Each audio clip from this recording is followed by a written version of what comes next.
Okay, it's 2 o'clock. We should kick off. I think we've got, welcome. We've got over 90 people here already and people are still logging on. A quick announcement to those people who have logged on. We have gotten some questions from attendees, not our candidates, that they can't see themselves. This is a webinar, and in a webinar, you'll only be able to see the panelists. You won't be able to see yourself, and you will be muted. If you cannot hear us, that's a different problem. At that point, you should send our tech team, Garen Kasoyan, or Bill Swartout, or Mike Thomas, and a chat directly to them, and they will try to help you. In the meantime, welcome everybody. This is the first Malibu City Council Candidates Forum of the season. We are so glad you can make it here today. First, I'd like to welcome, we have several current and former Malibu mayors and city council members who are attending, and we thought we'd honor them to begin with. We have 3 current city council members. We have Mikey Pearson, our current mayor, Karen Farrer, our immediately former mayor and city council, and Jefferson Wagner, who have been kind enough to listen in today. We also have 3 former city council members and mayors, Sharon Borofsky, Joan House, and Lou Lamont. Do you guys want to say Joan, Jefferson, and all other Lou? Did I mention you, Lou? And of course, Lou Lamont, who is also my co-host. Mikey, as a recent candidate and our current mayor, do you have any quick words of advice for the candidates as they embark on this path? I'm sure for all of you former city council members and current city council member, this must bring back memories. Yeah, well, it's unprecedented times, and I applaud you all for stepping up to try and help the city move forward. And it's going to be a campaign unlike any we've ever seen. So I wish you all the best of luck in this new format that we're living in. And there you go. Good luck today. Right. And Jefferson, did you have anything you wanted to say as they embark on this path?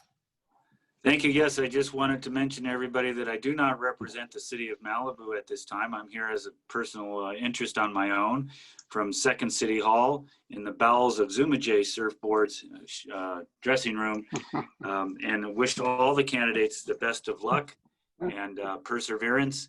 And if you are elected, I'm sure any of you will do your best. Thank you. Thank you. Karen, do you have a word or two for the candidates? Yeah, I just want to commend everybody who's thrown their hat in the ring. It's not an easy thing to do. And I have respect for everybody who does that.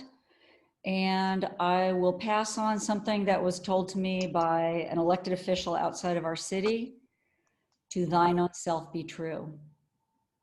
That's good advice. That's Good it. advice. Thank you. And Joan, do you have a word of these candidates as they embark on this path? I wish them all the luck, and just to answer your questions forthright and be true to yourself. Thank you. And Sharon, any words of advice or wisdom to the candidates? No, just good luck. Okay, very good. We're honored to have you all today. Thank you for logging in.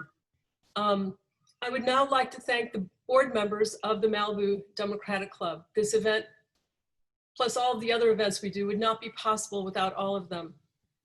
And indeed, each and every one of them has worked hard to improve the club, to strengthen the club's ability to serve our members and the community. And they've been there and continue to be steadily there month after month, doing all the unglamorous work. Alex, if you can just quickly highlight them. I don't know if you can do that, but Ted Vale, who is here today. Ted's a very good lawyer. He's our vice president and acting secretary. He's one of the longest serving board members of the Malibu Democratic Club. In the past, Ted has served on the Malibu Planning Commission and the Parks and Recreation Commission. And one thing that comes in handy living in Malibu, in his earlier career, he was a park ranger in the Grand Tetons and he fought fires. The next member of our board who is here is David Kramer. David, can you sort of, Alex, are you able to spotlight them? Oh, yeah, hold on. Okay. Give me one second. David's our treasurer, our extraordinaire. Until he retired a few years ago, he was Chief Financial Officer and Executive Vice President of Budget Rent-A-Car Southern California. So we think he's just a little bit qualified to be our treasurer. David will also be our timer today, one of the most important and most powerful roles in this forum. Thank you, David. Diane Lando is not here yet, but she just came in. Oh, is she there? Can we see her? She's got her video on, and I just asked her to unmute. Okay, we'll go Garen. Garen, if you can spotlight Garen. Garen graduated from Pepperdine a little under 2 years ago and is now a law student at Southwestern. I don't know how he does it, but he managed to be an extremely valuable member of our board, even throughout his first year of law school. A first year that was thrown upside down by the COVID pandemic. For any of you who've gone through law school, pretty intense on your second semester to be thrown out of school and online. Garen is also today one of our behind the scenes tech guys, ensuring that today's forum runs smoothly. Thank you, Garen.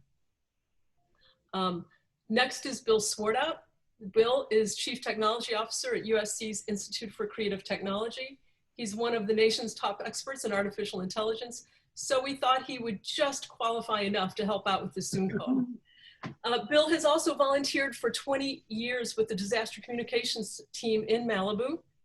And in the interest of full disclosure, he is also my husband, quite a feat in and of itself.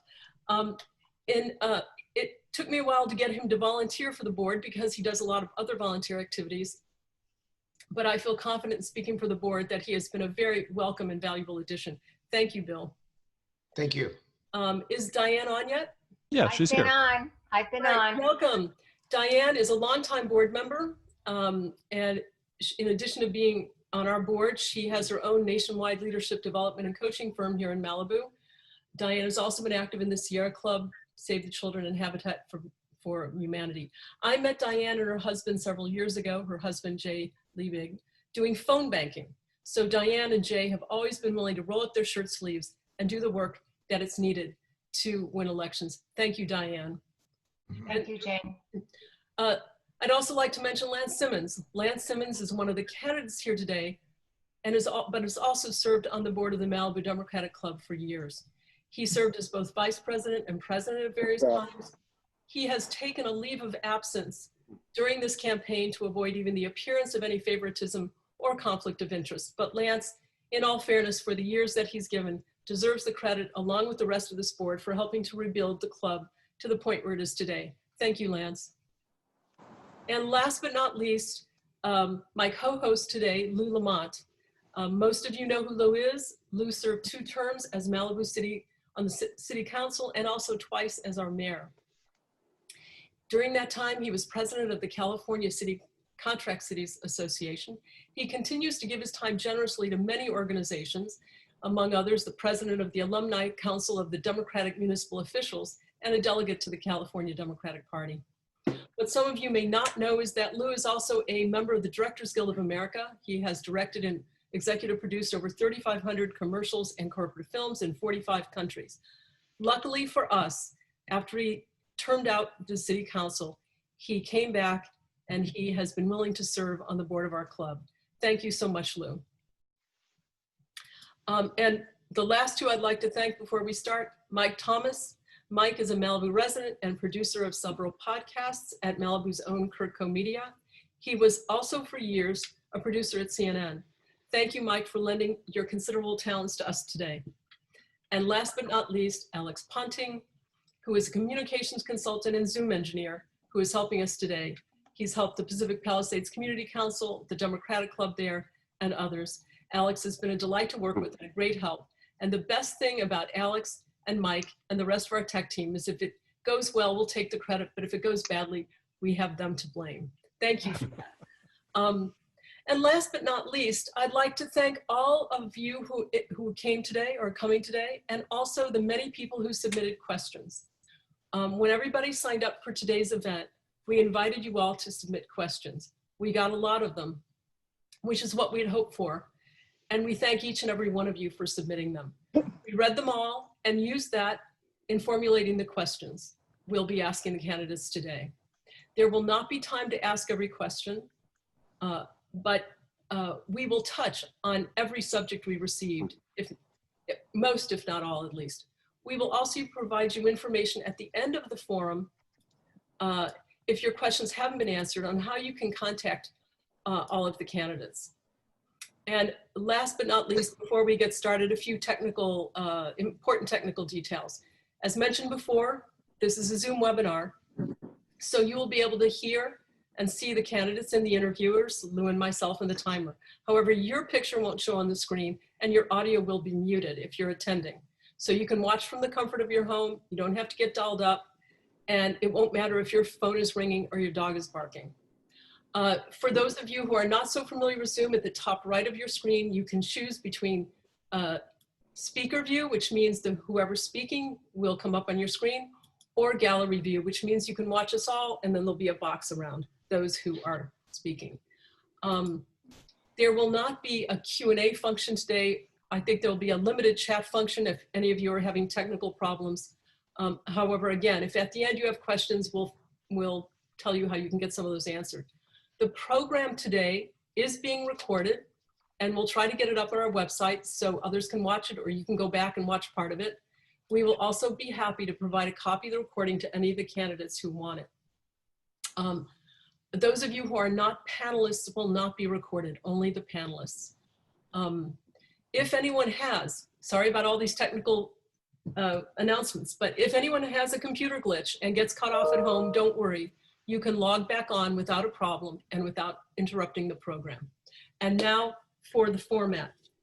Each candidate will be given up to 2 minutes for opening statements. Having said that, I'll remind all the candidates that in this medium, short is sweet. Lou Lamont and I will interview the candidates with a series of questions. Each candidate will have up to 1 minute to answer each question. We again encourage the candidates to keep their answers as short as possible so that we can ask more of the questions that the viewers submitted. With a large field of candidates, there is not enough time, or there was not enough time to set special time aside for rebuttal, but if a candidate finds that they would like to rebut a point, they can do so in their next 1 minute response. Last and not least, the candidates will have up to 1.5 minutes at the end for closing statements. David Kramer, we're almost there, everybody. Last technical announcement. David Kramer, our club treasurer, will be keeping the time. You will see David in his window. David, do you want to? There you are. And David, he will have 30-second and 15-second warning cards. He will also make a short announcement at the 15-second warning and will announce when time runs out. Candidates, in order to be fair to all of you, time limits have to be strictly adhered to. And in a worst case scenario, Mike Thomas has the mute button, the dreaded mute button. So that's the end of the technical announcements. For our candidates, we are going to be asking you today, we're going to be asking questions that each of you will be faced if elected. I want to make clear, I want to make clear that our goals is to be fair to all the candidates. As we just found out, Rick Mullen at the last minute could not attend. None of the questions is directed at a specific candidate or is intended to be a criticism of any of our current council members. These are simply questions that the community has and should be discussed during an election season. They are fair questions, but some of them are tough questions. They are tough because it is only by asking ourselves and our elected officials those tough questions and expecting ever better performance from our government that our institutions stay strong, function well, and earn the trust of the people. But most importantly, the questions are tough because as a community, during the past 2 years, we have faced tough times. The Woolsey fire followed in short order by this pandemic. In addition, we are facing and will be facing tough questions in the future. Less than 2 years ago, as we all know too well, half of our city was burned to the ground by the Woolsey fire. People stayed and fought overnight to save their homes and communities, literally begging for help every time they saw an official vehicle pass by, only to learn that no help was on the way. Neighborhoods and streets were decimated. Over 400 people lost their homes. Almost a quarter of people who lived in Malibu suffered mightily. Put simply, our community was devastated and traumatized. It's a good thing for people to ask our government institutions why they failed to protect us and insist that changes be made to ensure it not happen again. And then while the city was still in the process of getting back on its feet from the Woolsey fire, as you all know, we've been hit by this pandemic, and we are now in the midst of another horrific fire season. This is the first city council election since the Woolsey fire and the pandemic have hit. Now more than ever, we need our city, county, state, and federal governments to be there for us in very meaningful ways. We need our government to function at its highest level of competence, which requires both solid expertise and earning the trust of the people. And the trust and confidence the people is gained from listening to your citizens, being transparent and honest with the people, and last but not least, and a continuous effort to communicate with your citizens, both now and after you're elected. It's easier said than done, as I'm sure every current and former city council member can attest to. So Paul, Andy, Rick, Bruce, Lance, Doug, Steve, and Mark, you have stepped up to the plate at a very important and challenging moment, at a time as or almost as challenging as when Mikey and Karen were elected 2 years ago. And we thank you for being willing to serve this wonderful community. And now for candidate opening statements. We're going to call on the candidates in alphabetical order, in rotating alphabetical order. And the first candidate up is Paul Grisanti. Paul, could you tell us a little bit about yourself, why you're running, and what you'd like to do if elected? Hi, I'm Paul Grisanti. I've lived and worked in Malibu for the last 42 years. I'd like to thank the Democratic Club for hosting this first forum of 2020. Malibu is made up of 24 unique neighborhoods, each with its own concerns and history. I believe that my experience with these neighborhoods will make me a better council person. Our residents have grown increasingly concerned about an epidemic of bad driving and worse parking near our beaches. Beach parking is increasingly clogged with motorhomes and car campers who are living without sanitation. Frustrated visitors ignore towaway zones as the word has gotten out that we don't tow. Where's my... We need to significantly raise the average cost of a parking ticket and enable towing before next summer to motivate responsible behavior by our guests. The MRCA, led by Joe Edmiston, has a litigious history including Ramirez Canyon, Winding Way, Puerco Canyon, and now Sycamore Park. We must assist Sycamore Park because our other neighborhoods will be next. Mr. Edmiston has announced plans for 60 campsites and parking lots for the campers on the bluff above Malibu Road. A previous council traded away the bluff as they believed it could never be permitted for recreational uses. The pandemic has reduced personal and business income with similar effects on our municipal budget. A previous council made 4 large purchases of vacant land. The financing was set up to defer the start of payments into a rosier future. Unfortunately, the Woolsey fire and our current pandemic intervened, and the start of payments now looms large. Navigating these and other challenges while keeping our bond rating intact is essential to ensure that we will be able to, our descendants will be able to sit in the shade of the trees we have planted. Thank you. Thank you, Paul. Andy Lyon, I think you're up next. Tell us a bit about yourself, why you're running, and what you'd like to do if elected. Hi, I'm Andy Lyon. I'm a third generation, lifelong Malibu resident. Growing up here, I'm not liking what I'm seeing from the current council, from all the councils, it seems. The reason I'm running, I ran in 2012. I started getting into this because I saw what was happening with outside interests taking over on the lagoon and how they were using that to blame the surrounding properties to get a sewer in. And I tried to blame, I didn't try to blame, I tried to warn everybody what was coming down the line with that. I ran again in 2014 because the same groups were going to shove the wastewater treatment center down us using the same tactics of blaming the surrounding properties. And unfortunately, the two that got in at that point went along with developers and helped get that pushed through. You can say they didn't, but they did. You know, I'm in a unique position here as a person that's grown up here. I went to the local schools. I've got kids that have gone through the local schools. I had one that was taken out of the school because of the PCBs at the high school. And I also have a 3-year-old that hopefully when all this nightmare gets done, we'll be able to go back to Webster where I went to school.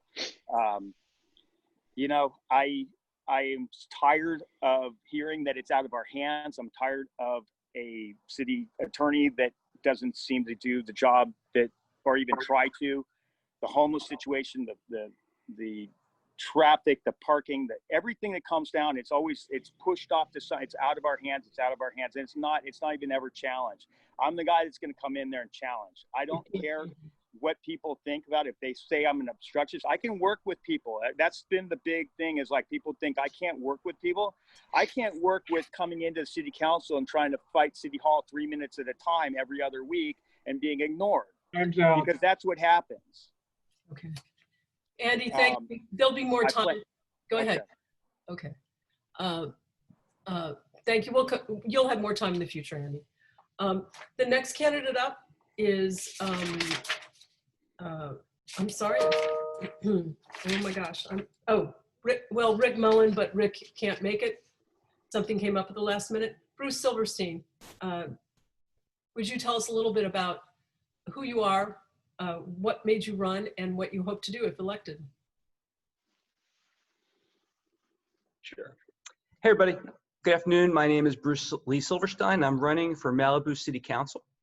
To begin, I want to thank the Malibu Democratic Club for hosting this event and providing the candidates an opportunity to be seen and heard by the residents. That's critical in this pandemic era. I also want to thank the other candidates for stepping up to the plate and going to bat for Malibu. I know that every candidate cares about Malibu and every candidate seeks to do what he perceives to be in the best interest of the community. We just happen to have differing views about what that is. As a litigator for 30 years, I know one of the most important rules of an opening statement is not to promise anything you can't deliver. Well, I'm going to open with 2 statements that I assure you I will deliver. My first statement is that I've been a lawyer for more than 30 years. No other candidate has a legal background, nor is any current member of City Council a lawyer. Indeed, City Council has not had a member who's a lawyer for the past decade. Those are all indisputable facts. You can take them to the bank. It's not enough that Malibu employs a city attorney. It's important for City Council to have at least one member who is a lawyer to, among other things, serve as a check and balance on the city attorney, ask informed questions of the city attorney, and when necessary, aid and assist the city attorney. That's why there's at least one member who's a lawyer on the City Council of each of Agora Hills, Calabasas, Camarillo, Laguna Beach, Los Angeles, Oxnard, Pasadena, San Diego, Santa Monica, Thousand Oaks, Ventura, West Hollywood, Westlake Village, and Woodland Hills, just to name a few places. The time is well past due for City Council to have a member with a professional legal background. The city manager and city attorney have run roughshod over the city for far too long. My second statement is that I believe I have done more for the residents of Malibu in the past 2 years than anyone else who's running for City Council. A long and detailed list of just some of those things is set out on my website, brucesilverstein.org, under the heading of activism, and I encourage everyone to read that list and watch the videos. Then consider what the other candidates have done. I believe that our records speak for themselves. Thank you. Thank you, Bruce. Lance, can you tell us a little bit about yourself, what inspired you to run, and what you'd like to do if elected? Can you hear me? We can. Okay. Hi, my name is Lance Simmons. I'm a relative newcomer to Malibu. I've been here 5 years after a 40-year career in public policy, in government, and in the political arena.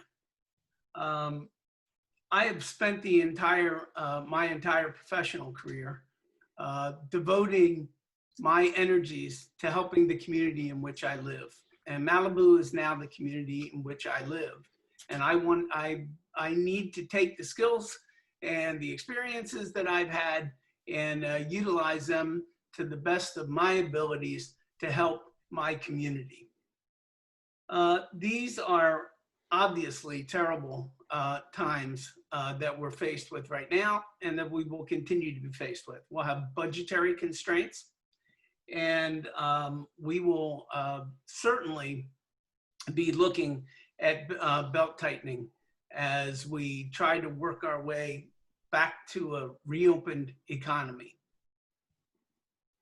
I want to also talk about my commitment to the community as far as what I've been doing over the last several years.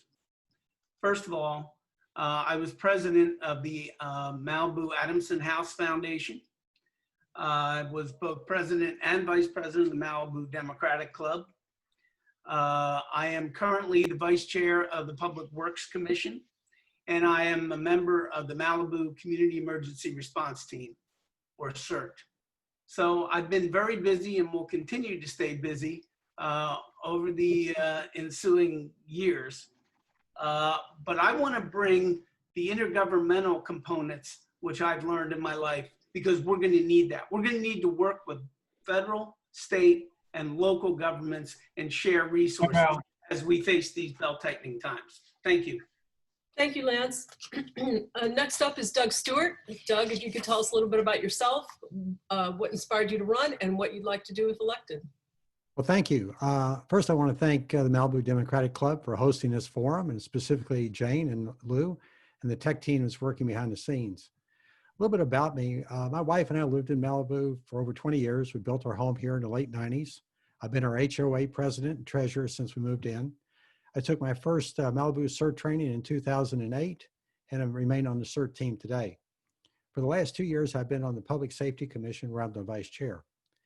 I've been a businessman all my life, starting with a part-time minimum wage job as a bank, and 25 years later, I was a senior executive leading one of California's largest banks. Then for nearly a decade, I was the chief operating officer for the largest commercial printing company on the West Coast. We sold that business in 2007, and I continue to be on several corporate and nonprofit boards of directors today. I'm also the managing director of a privately held investment management business located here in LA. I believe business and government have many of the same characteristics and challenges. Both have constituencies of all types that need to be recognized and afforded the necessary constituency services. Most importantly, you have to build a consensus around all the divides in order to lead and govern. For me, I know this very well, with literally thousands of family members, employees, and multiple constituencies depending on me to do my part for their continued success and well-being. Our city's been hit hard the last 2 years with first the Woolsey fire, then COVID, and now a budget crisis. We have to expect that a natural disaster is always a pending event in our future. These are the black swan events I often speak about. And that economic hardship is already at our doorstep, as Governor Newsom said last week that 44% of the state's small businesses were considering closure. This is the time to put the best hands on deck to deal with the challenges at hand and the storms ahead. I know I have the background and experience to deal with these crises and challenges and I'll start as soon as I arrive on the job. You can find more about me on my website, www.stewartformalibu.com. Thank you. Thank you, Doug. Next up is Steve Uring. Steve, can you tell us a little bit about yourself, what inspired you to run, and what you'd like to do if elected? I sure can. First, again, thanks to the Democratic Club for setting this meeting up. And thank you for all the people who have given up their afternoon sitting in the smoky outdoors to join us today. I moved here 26 years ago with my wife, Marcia. And I'm running because I believe I can help our city council make better decisions. I want to do a better job of protecting our environment and rural character. And I'm absolutely certain we need to bring back a respect for the quality of life of our residents. I was successful as a senior executive in a Fortune 500 company because I knew how to work as a team, I knew how to listen to facts, and I was able to translate those facts into decisions that had a demonstrable positive impact on whatever was being acted upon. I can bring that same decision making here to Malibu. If you know me, you know that over my last 26 years in Malibu, I've had a proven track record in protecting our environment. I led the charge to stop a shopping center in Legacy Park and instead helped raise $500,000 to buy the land. And I was on the team that created the dark sky ordinance, among other efforts. And my wife, Marcia, has made the environmental protection a family affair since she started Coasting Canyon Wildlife, a volunteer wildlife rehabilitation organization. As a planning commissioner, where I've been for the last 4 years, I have seen the quality of life in Malibu slipping away. We ignore the rules. We play favorites. We pass ordinances without any enforcement. Homeless encampments fill our highways and short-term rentals destroy our neighborhoods. These problems are not insurmountable. We just have to have the willpower to fix them. If that's what you want, please give me your vote this November. Thank you very much. Thank you, Steve. And last up today for our candidates is Mark Wetton. Thanks, Jane and Lou and the Democratic Club for hosting this. I'm going to take a little bit of a different run at this opening statement, but bear with me and pay attention to the beginning of this. Malibu is a unique land and marine environment and residential community whose citizens historically evidenced a commitment to sacrifice urban and suburban conveniences in order to protect that environment and lifestyle, and to preserve unaltered natural resources and rural characteristics. The people of Malibu are a responsible custodian of the area's natural resources for present and future generations. Malibu is committed to ensure the physical and biological integrity of its environment through the development of land use programs and decisions to protect the public and private health, safety, and general welfare. Malibu will plan to preserve its natural and cultural resources, which include the ocean, marine life, tide pools, beaches, creeks, canyons, hills, ridges, views, wildlife, and plant life, open spaces, archaeological, paleontological, and historical sites, as well as other resources that contribute to Malibu's special and natural rural setting. I'm hoping these words sound familiar to you. This is Malibu's vision statement and the first paragraph of its mission statement. These statements are part of our municipal code. If I'm elected to Malibu City Council, I will ask that this language be added to my swearing in, and I will pledge my allegiance to it, along with my oath to uphold the Constitution. I will also bring forward a recommendation that this language be added to the swearing in of all future council persons. When you cast your vote this time around, ask yourself how well past councils have upheld the mission statement and which candidates are most likely to uphold it going forward. We have many challenges to face, but our city council's allegiance to our mission statement should be non-negotiable. Thanks, and I hope to earn your vote. Thank you so much, Mark. Well, now we start the interview and question part of the program. The topics we will touch on today include fire and disaster preparedness, Malibu businesses and the impact of COVID, the environment, planning, zoning, and development, city financial management, governance, the Santa Monica Mountains Conservancy, the homeless, public safety, and Malibu schools. We'll start with fire and disaster preparedness. Given what we are living through right now, a statewide firestorm, what changes do you think should have been made after the Woolsey fire that have not yet been made? And what would you do to get them implemented? Specific questions we've gotten are saying, how would you ensure that at a minimum, our fire stations protect Malibu during a local fire and are not called away to another neighborhood? Would you support the installation of sirens? And Malibu still doesn't have enough backup generators for water pressure.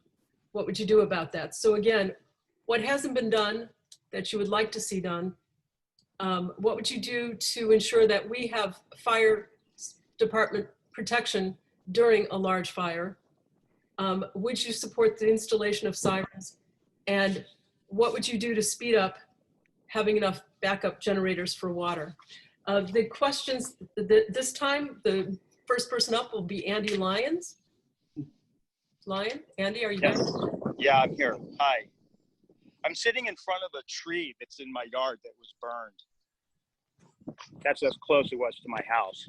Station 70 drove up my driveway and drove back down, and I came up and saved my house and my neighbor's house with the hose.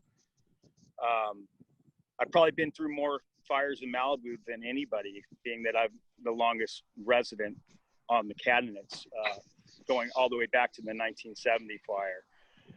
I think we failed, and here we are in another fire season. We don't have generators. Right up the street from me, 2 days later or a day later after Woolsey, they didn't have power to get the water up to Upper Ramirez Mesa, and 2 houses burned down there because they didn't have water. I mean, it's just ridiculous. You know, we should go back to the days of, you know, lobbying for maybe getting the fire breaks back up on the hillsides. You know, the generators that every area should have those.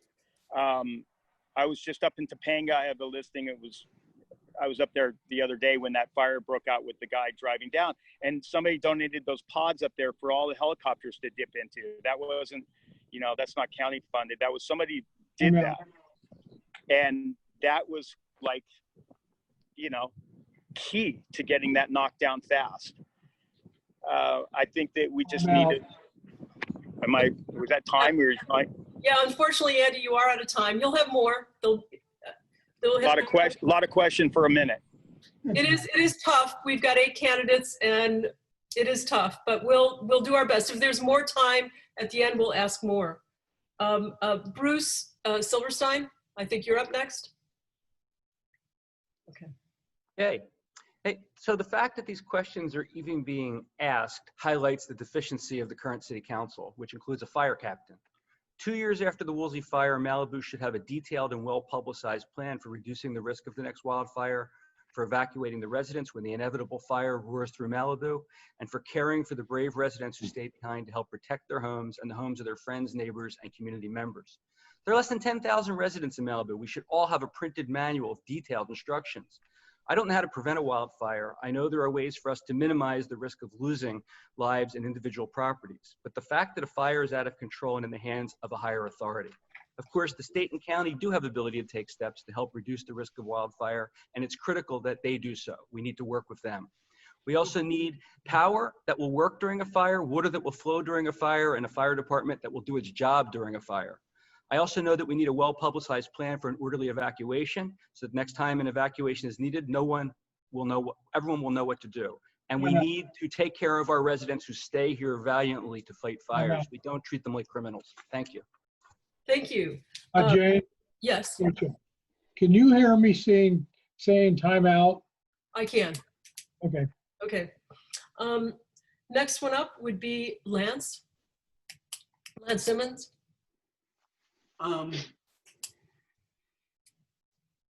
Yeah, I think one of the unfortunate things about the Woolsey fire was that the lesson that was learned is that if you want to protect your home, you got to stay here and do it yourself. And I think that that is a terrible lesson to have to learn, and that in preparation for what will be the inevitable next one, I am calling in my platform for the formation of a California Fire Reserve Corps.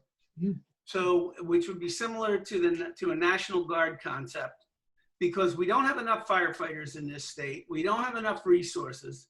And once again, coming back to the intergovernmental component of what I have to offer as a skill set, we need to work closely with the county and the state, because there are very scarce resources to do this. So in a disaster, communications is important. We need to improve our communications with the residents as well. Thank you. Thank you, Lance. Next up is Doug Stewart. Doug, can you hear us? Good. Okay, you're a little muted. There we go. I got the mute now. That's okay. Yeah, I think you pose a lot of questions for a 1-minute answer, but let's talk about a few things first. There were 3 after-action studies done on the Woolsey fire. And when you look where they overlap, they have some consistent things that need to be accomplished. Now, nobody's getting those done fast enough for myself or anyone else's satisfaction, but we have got better evacuation plans in place. Bruce mentioned the book. Well, everybody has access to a book that the city's putting out. If you don't, the city will be glad to give it to you. But on the evacuation plans, that's probably the first thing. We got to have a good alert system, better than what we have, but it's workable for the moment with the cell phones and the backup reverse 911 calls. But the real missing feature is what I call the voice of God that needs to be able to talk to everybody in a one-way message. KBOO is an excellent vehicle for this. They need support in order to cover the entire town. There's also an AM radio system that the city owns that needs to be fully activated to supplement KBOO. And you also have issues about how do we deal with the fires. And we've unfortunately taught people that it's better to stay than to leave. Yeah, I can see this is hard, and we will come back to the fire issue again with more time. It's tough with the 8 candidates and so much ground to cover. The next candidate up is Steve Uring. Steve, can you hear us? Yeah, all right, all set. Let me try to answer your questions. One, the city has done a reasonably good job to try and set up some rules to help deal with the next fire, but there's more things we could be doing. For example, there's a gentleman they've hired who goes around to your house and helps you decide if you get enough protection. I don't think half of the people even know he's around, so we really haven't promoted that very well. One of the other things we haven't done, what we have done is deal with putting fire resistant plants in our landscape plans, but what we haven't done is take a look at how some of these houses are being built, the materials being used, and they're sitting right next to ESHA, which is going to burn up. So we should have some rules in our municipal code and building code to help protect the fact that we're living in a fire zone. Sirens, I don't think will work. I think when they were brought in front of the Public Safety Commission, I think the conclusion was you'd not be able to hear them once the wind starts blowing. And I'm not sure how you keep the fire department in Malibu if the rest of the state is burning or someplace else is going. The fire department is going to have to go there. We just got to hope they can get back in time to protect us.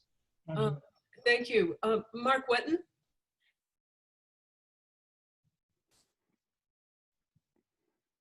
Mark, you're muted.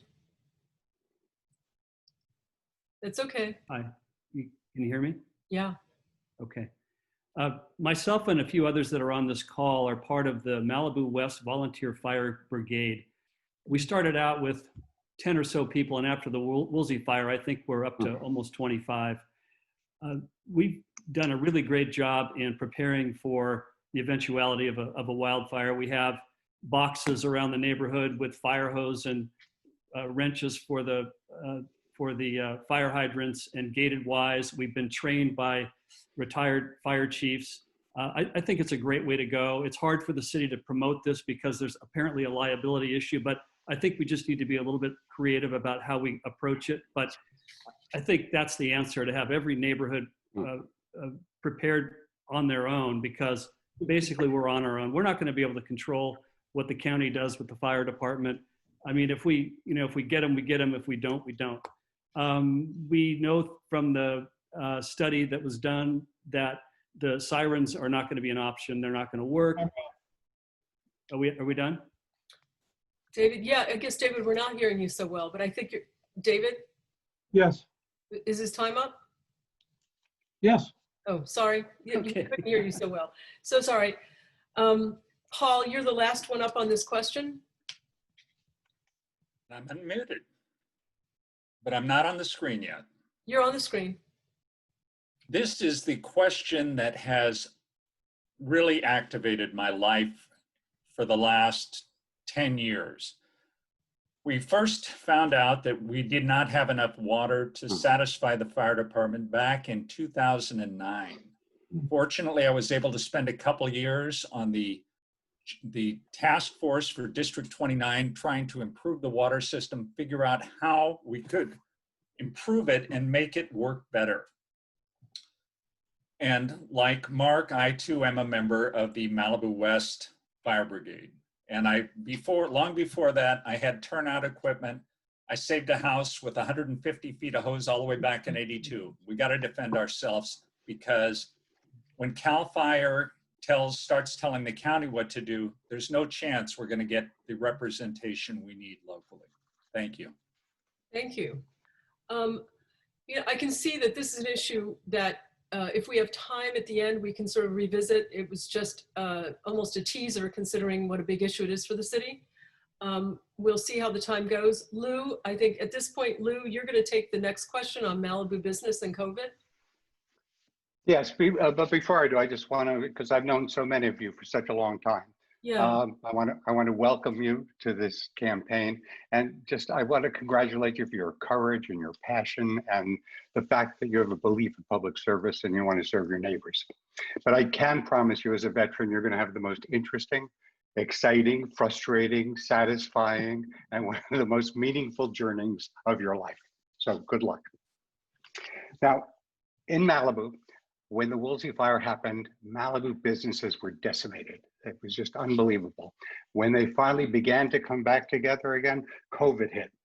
So can you tell me what you think, that beyond what the federal and state governments are doing, what would you like to see the Malibu city government do to help Malibu businesses get back on their feet and to keep them there? And I think this first goes to Bruce first. Yes, it does. Okay. So, I don't have a ready-made answer for this one.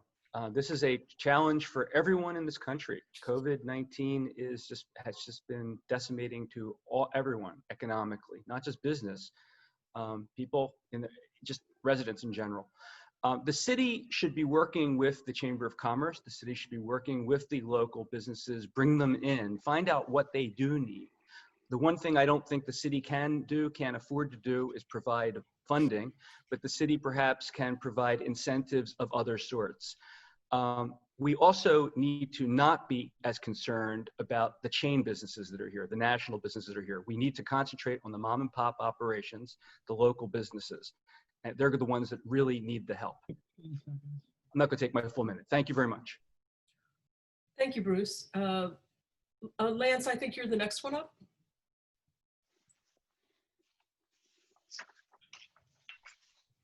By the way, candidates, unless there's noise going on at your house, it's okay if you let your microphone on. Go ahead, Lance. Okay.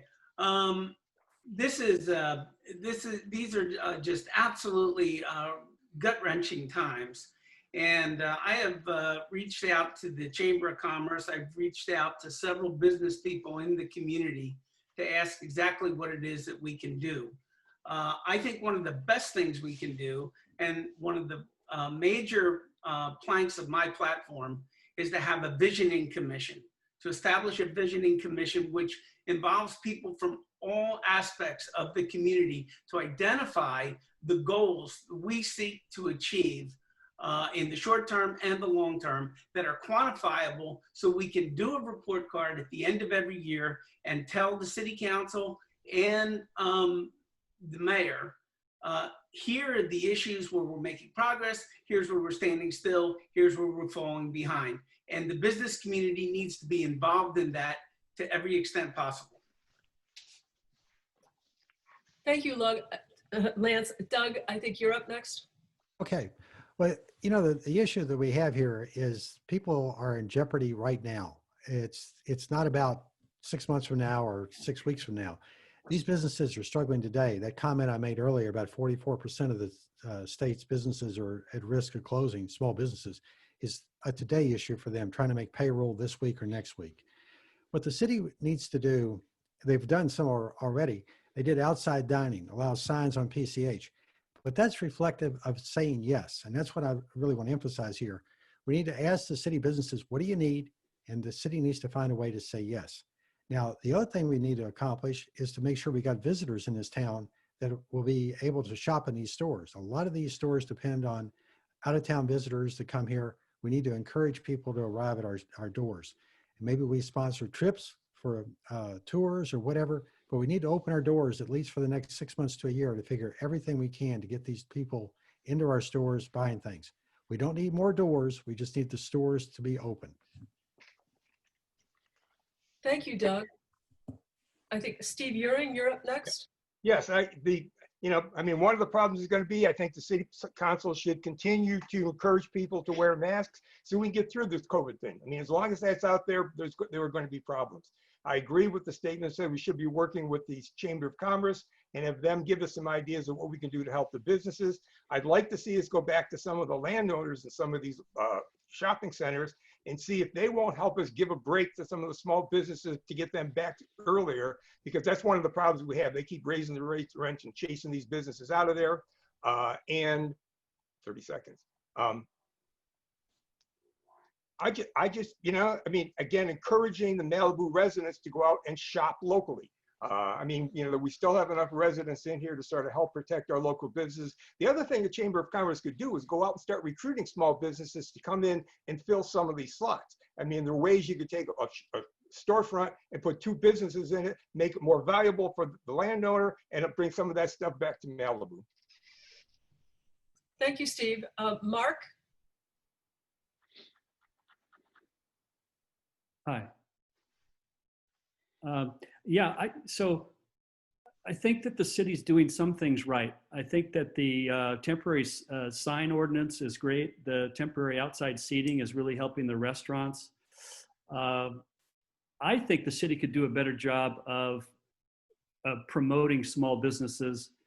I'm going around and talking to shop owners on my own and taking their photograph under their logo and posting it on my website, on the campaign website, to try and encourage people out there to support our local businesses.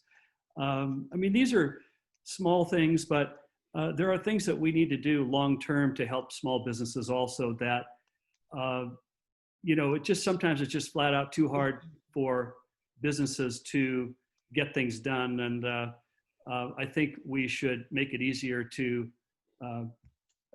for businesses to get permits and, you know, for remodels and things like this, because it's hard enough. There's nothing easy about running a small business in Malibu with the rents the way they are.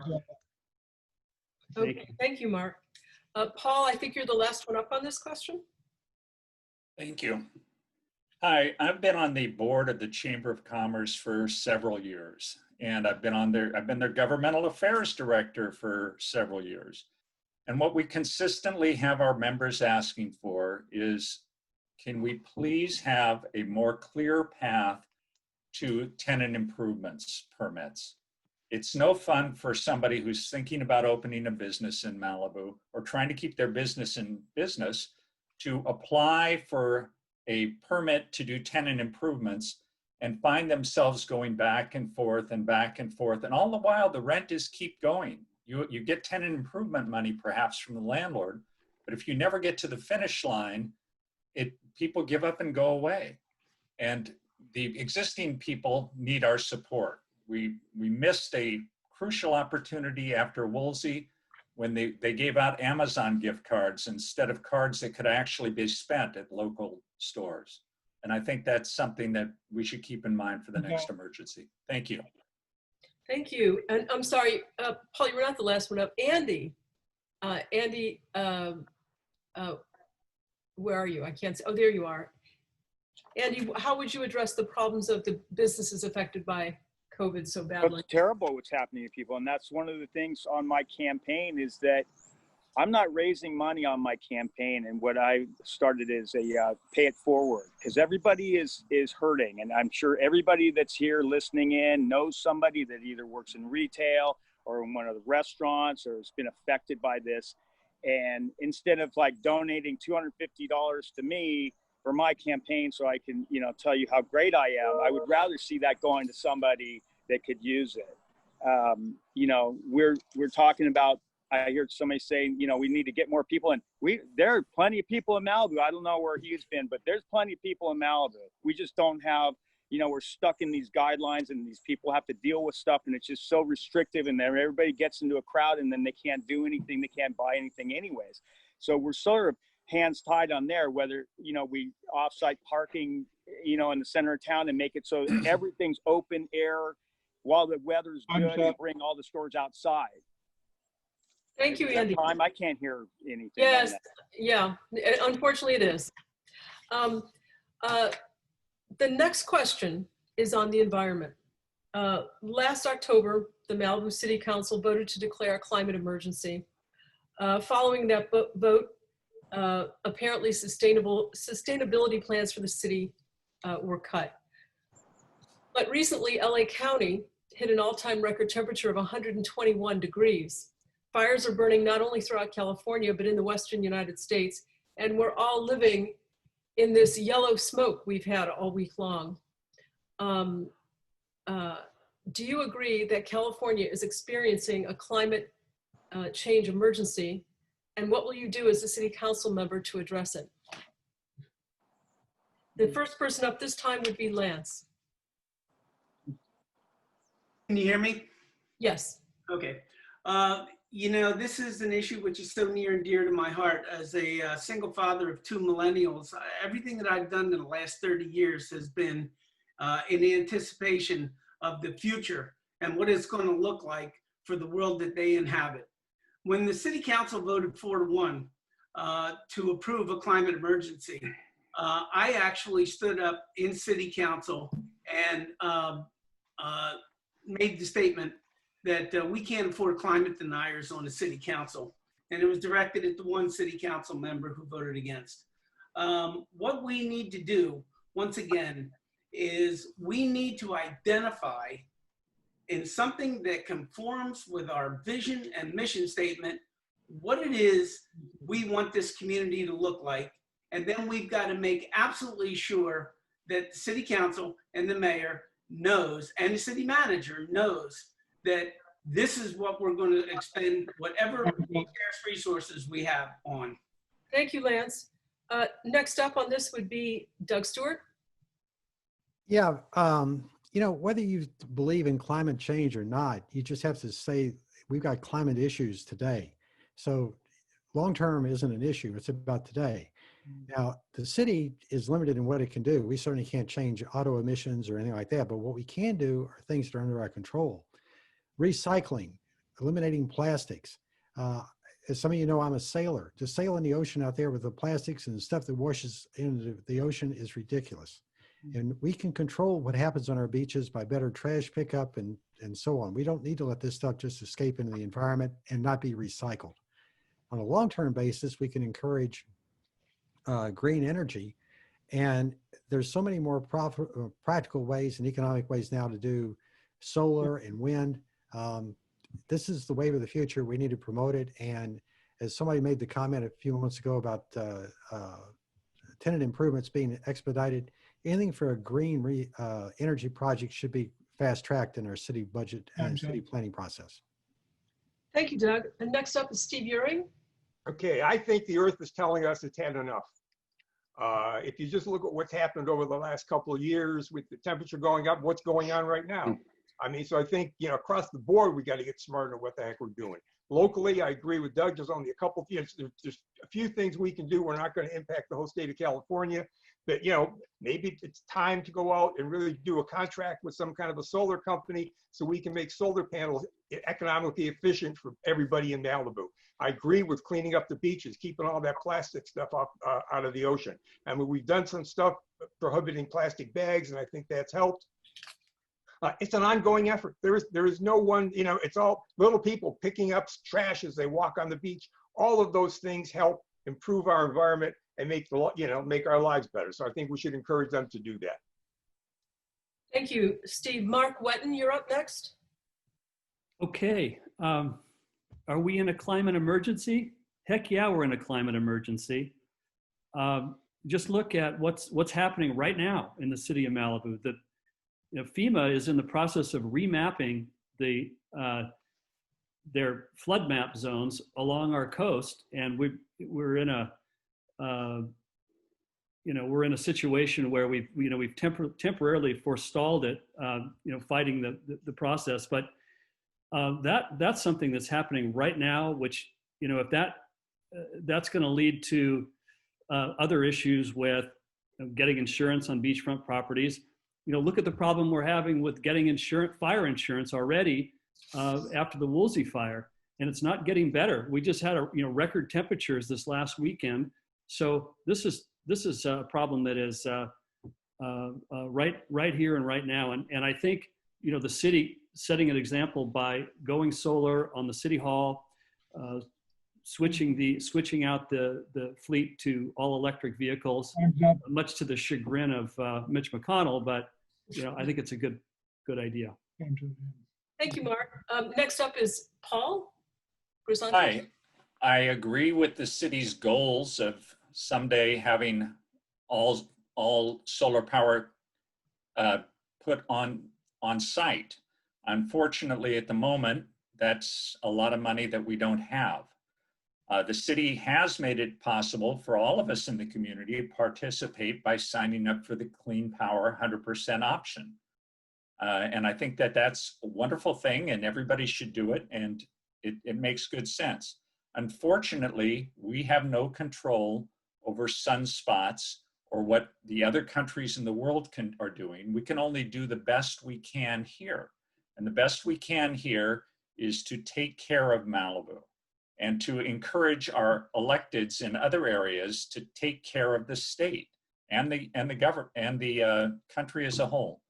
And we're not here for just ourselves. We should be taking care of our grandchildren. Thank you. Thank you, Paul. I think Andy, you're up next. I am. Am I unmuted? Yes. You're good. Yeah, it's bad. It's hot. It's getting hotter. I don't, as far as the environment, I don't know anybody else on this panel that's in the water more than I am and wants to see this environment taken care of. As far as the climate issues, it's a two-sided sword. I definitely don't want to see the restrictions come in that can be used by, say, Coastal Commission to limit what we can do as a property owner on the beachfront, but it's a real deal. So how do you address that as a city? I think really what we can do, everybody can do, is like what we were saying, is try and clean what we can. I mean, we are looking at a Malibu that has never seen more trash on the side of the road. Instead of getting electric vehicle, maybe we get a van, a secondhand van, and we put some of these homeless guys to work picking up trash on the side of the road. Thank you. Thank you, Andy. Bruce Silverstein, I think you're the last one up on this question. Okay, so look, climate change is an existential threat to human existence as we know it. The planet will survive, but if the planet's going to be here for our children and our grandchildren, and possibly even our children to use it, something has to change. Malibu lacks the resources to act in the vanguard, but Malibu is a iconic location. We should be encouraging private and public support to come into Malibu and spend money to try to utilize climate change combatants. We can't be doing it. All these little ideas that people are floating, Malibu's not an island. If the world goes to hell in a handbasket, Malibu's not gonna sit here all by itself and survive. We need people to be, this is a worldwide problem, and we need to be part of the worldwide solution. The things we do here are important to the people that live here on a daily basis, the trash, the traffic, the RVs, but none of that's going to change climate change. Climate change is out of our control. The best we can do is bring in the best and the brightest and let them help us. Thank you, Bruce. Lou, could you go forward this at this time with the financial management questions? Lou, are you there? Yes, I will. Yes, I'm here. I'm sorry.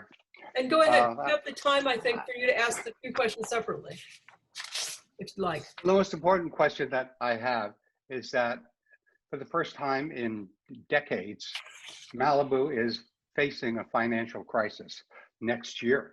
And what I'd like to know is, do you guys have a plan for that? And I think the first person to answer this question, I think, is Steve. Is that correct? I think it's Doug Stewart. Okay, Doug. Not been the lead off yet. All right. The issue that you have is just like any business. You can't necessarily change fixed expenses. And when you look at the general fund, we're talking about probably half of it being fixed and half of it being variable. And we've got a projected deficit for the next fiscal year of about $5 million out of $15 million. So we're going to have to do some pretty heavy cuts and a variety of things. We're going to have to defer a lot of projects that we find near and dear. I'll pick on the skate park for a moment. We're not going to be able to put in a permanent skate park for a while, but we're not going to give up the hope for one. Likewise, there's other things like that that we'll have to defer. But we're also going to have to look at the staffing in City Hall and do what I call zero-based budgeting for the staff. So every job is reevaluated as to how many people and how much you need to spend on that job, just like we were starting a brand new business. Also, we need to look at how we can raise revenue. That's the transit occupancy tax and the fees and fines that we can propose. Public Safety Commission, by the way, where I'm the vice chairman, is looking at fines schedule right now to apply for next year. Thank you, Doug. I think Steve Uring, you're next.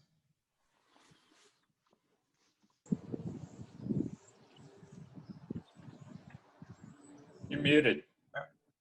Okay. I agree pretty much with Doug said. It's a math problem. And we've got to go back and take a look at the current expenses we have. Again, look for additional revenues. We've also got to look over the horizon a little bit. Are there technologies out there that can help us? For example, in one of the businesses I was in, we had a situation where a customer could have products sitting in 3 or 4 different databases, and they had to talk to 3 or 4 different people if they wanted to order something. A friend of mine in the city had their permits lost, and to go back into the city, you would think someone could hit a button and all those permits would be printed out. That's not how it worked. They had to go to each individual department. So potentially, if you can put some technology in there that make it easier for the city staff to deal with these kind of problems, we could reduce the staff, make the citizens' life a little bit better, and reduce some of the headcount. But it's a math problem. We're going to have to get underneath it, and there is no easy answer to this thing. Interesting. Mark Wetton, I think you're up next. Great. Well, a lot of what the last guys have said is accurate. It is a math problem. You know, we've got to cut costs and we've got to figure out ways to increase revenue. But I think we can be creative about it. I think there's revenue out there to grab that we are missing the boat on.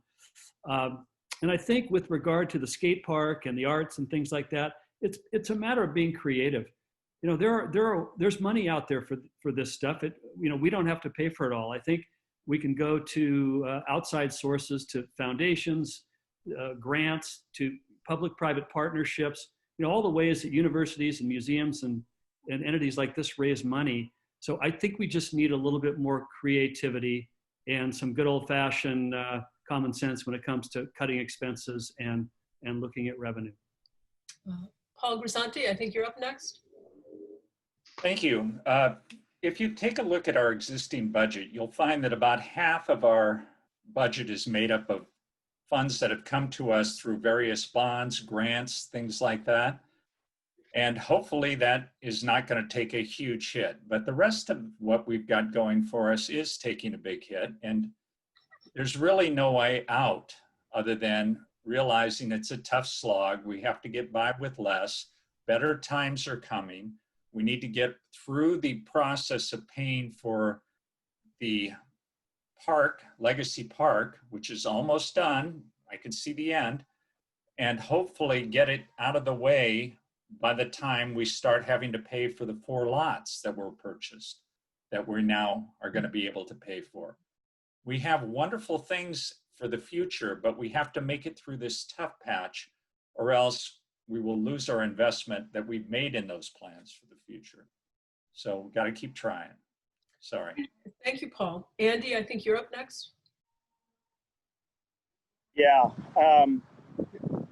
You know, if I have money in the bank and I'm worried about maybe fire coming and I don't buy a hose because I want to make the money in my bank still there, I'm going to lose my house. So where do I spend wisely? At this point, you know, we can be totally fiscally like penny pinching and everything just collapses, or we can go forward and have like a silver lining look at things, or we can just go at doom and gloom. I don't know. I see that the home sales are already at this point in the year higher than they were all of last year. I don't know. I just think that, you know, if we're all going to take a hit from the budget here, maybe some of the staff can in the city.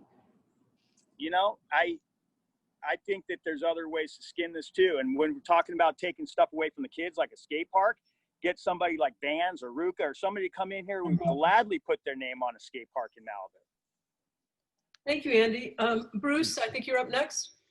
Yeah, I'm with Andy on that last point, by the way. So we need new revenue sources, we need to reduce expenses, and we need to reallocate spending for the public benefit. We don't just stop having public benefit because we have a budget issue.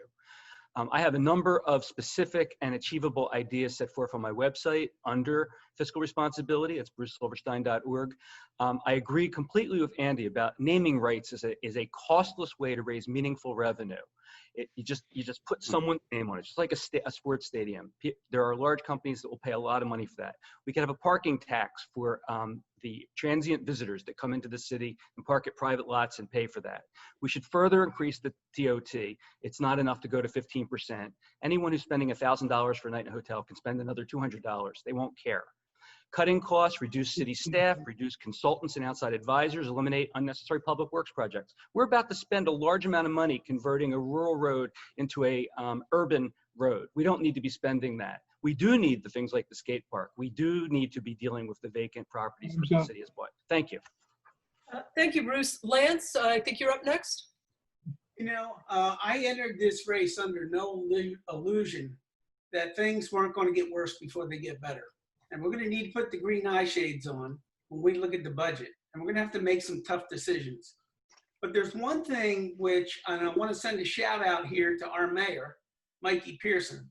One thing that we did right.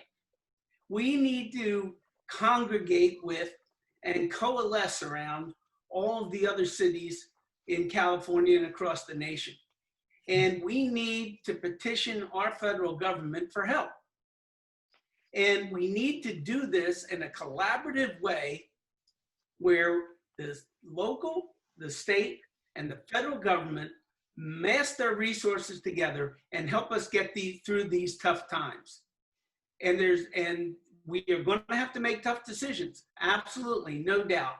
But we've got to get help from our partners in this federalist system. Thank you. Lou, do you have another question on financial management? No, I think actually they answered it. The question was about staff. Yeah. But if we want to discuss one other thing, I'd like to just, if we're going to, at this point, I know that the present city council is dealing with the short-term rental ordinance. I wanted to get their opinion on it. And whoever is next on that.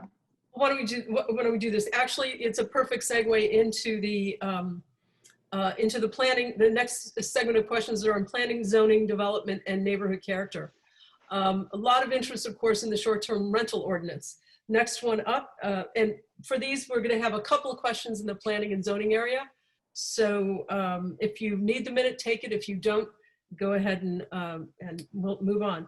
The first one up this time would be Steve Euring. What do you think of the short-term rental ordinance? I think it's long overdue. We've been working on this thing for 9 years or something like that. Look, short-term rentals, living next to a short-term rental is like Groundhog Day every day.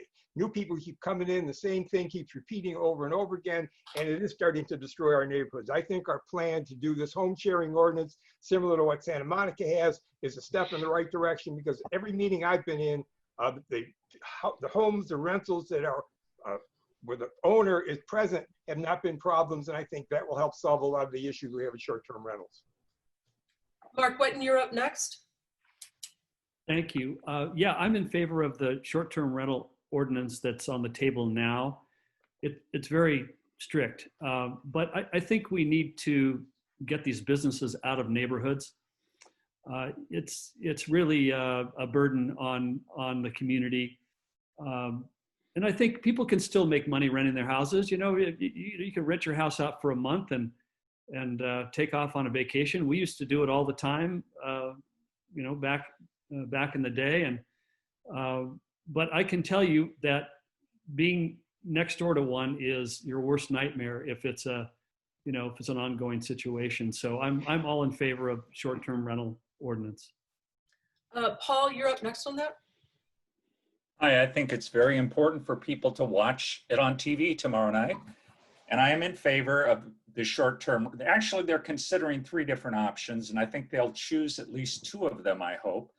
The one I want most desperately is for them to do the licensing and the fines right away, the enforcement stuff that does not require a trip to the Coastal Commission, and it is well within the capabilities of the city, and then at the same time start the process on the longer one that goes to the Coastal Commission. It doesn't make sense to show up at the meeting and say, I'm in favor of 100% solution, so I definitely don't want the 80% solution. You want both of them. So start with the 80% solution, and maybe a year and a half later, after we get done with the litigation, we'll be able to do the 100% solution. Very good. Andy, I think you're up next. Well, I guess if history repeats itself, or as it noticed us, we'll be dealing with this because the current council is still pushing it back and forth, I guess. I'm totally in favor of the short-term rental that they're trying to get pushed. I would like to see something where, you know, with the it doesn't seem like anybody ever gets the security deposit for short term, and and that instead of going to an owner goes to the neighbors that have been disrupted. So it's not a benefit to the guy to put a bad tenant in. Anyways, that's just a side thought. But going back to the last one, it would be nice if that letter that was sent out looking for electric cars had gone for some generators to fight fires. That might have been a little bit less of a target for Malibu. Okay, thank you, Andy. Bruce? I agree with Steve, long overdue. I've been going to city council meetings and pressing for this for quite some time. The city council has been misled by the city manager and the city attorney about the efficacy of the ordinance. It could have been put in place long ago. We don't need to go to coastal. It could be adopted as a general ordinance of the city. The city manager doesn't want to see the ordinance in place, so she's been dragging her feet because it eliminates tax money. This is not about revenue. This is about quality of life. This is what I was talking about before. It's not just the bottom line. Malibu is more than a city. It's a community, and the community does not want short-term rentals. The current zoning laws don't permit short-term rentals in residential areas, but the city has been glad to not enforce that and to accept taxes.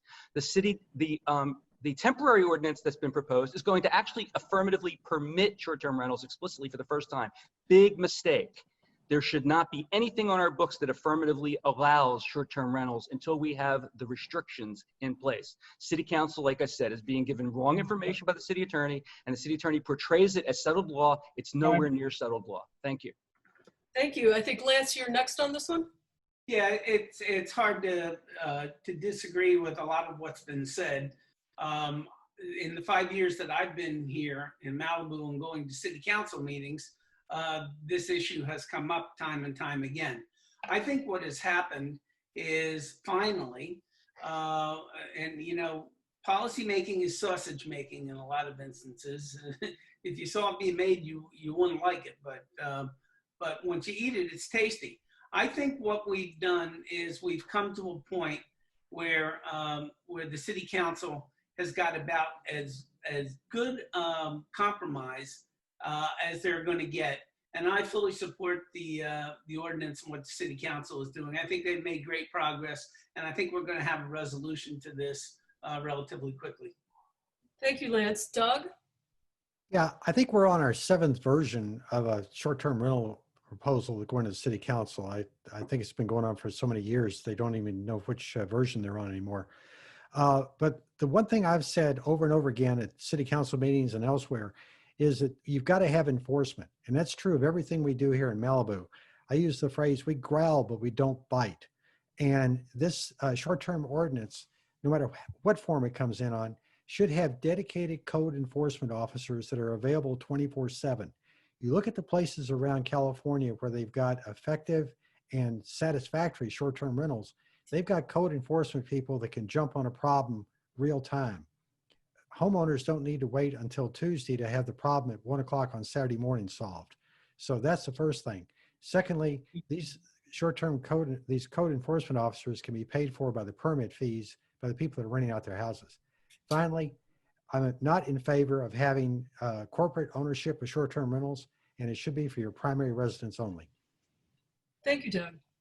I think the next planning and zoning question is, a proposed city council action this past year got more interest and more people to show up at a city council meeting than usually happens, and that was the total square footage development proposal, which would have reduced the maximum size of many homes that were already built. If anything happened, they had to rebuild, the fires were excluded, and reduce the maximum permitted square footage to 8,500 square feet.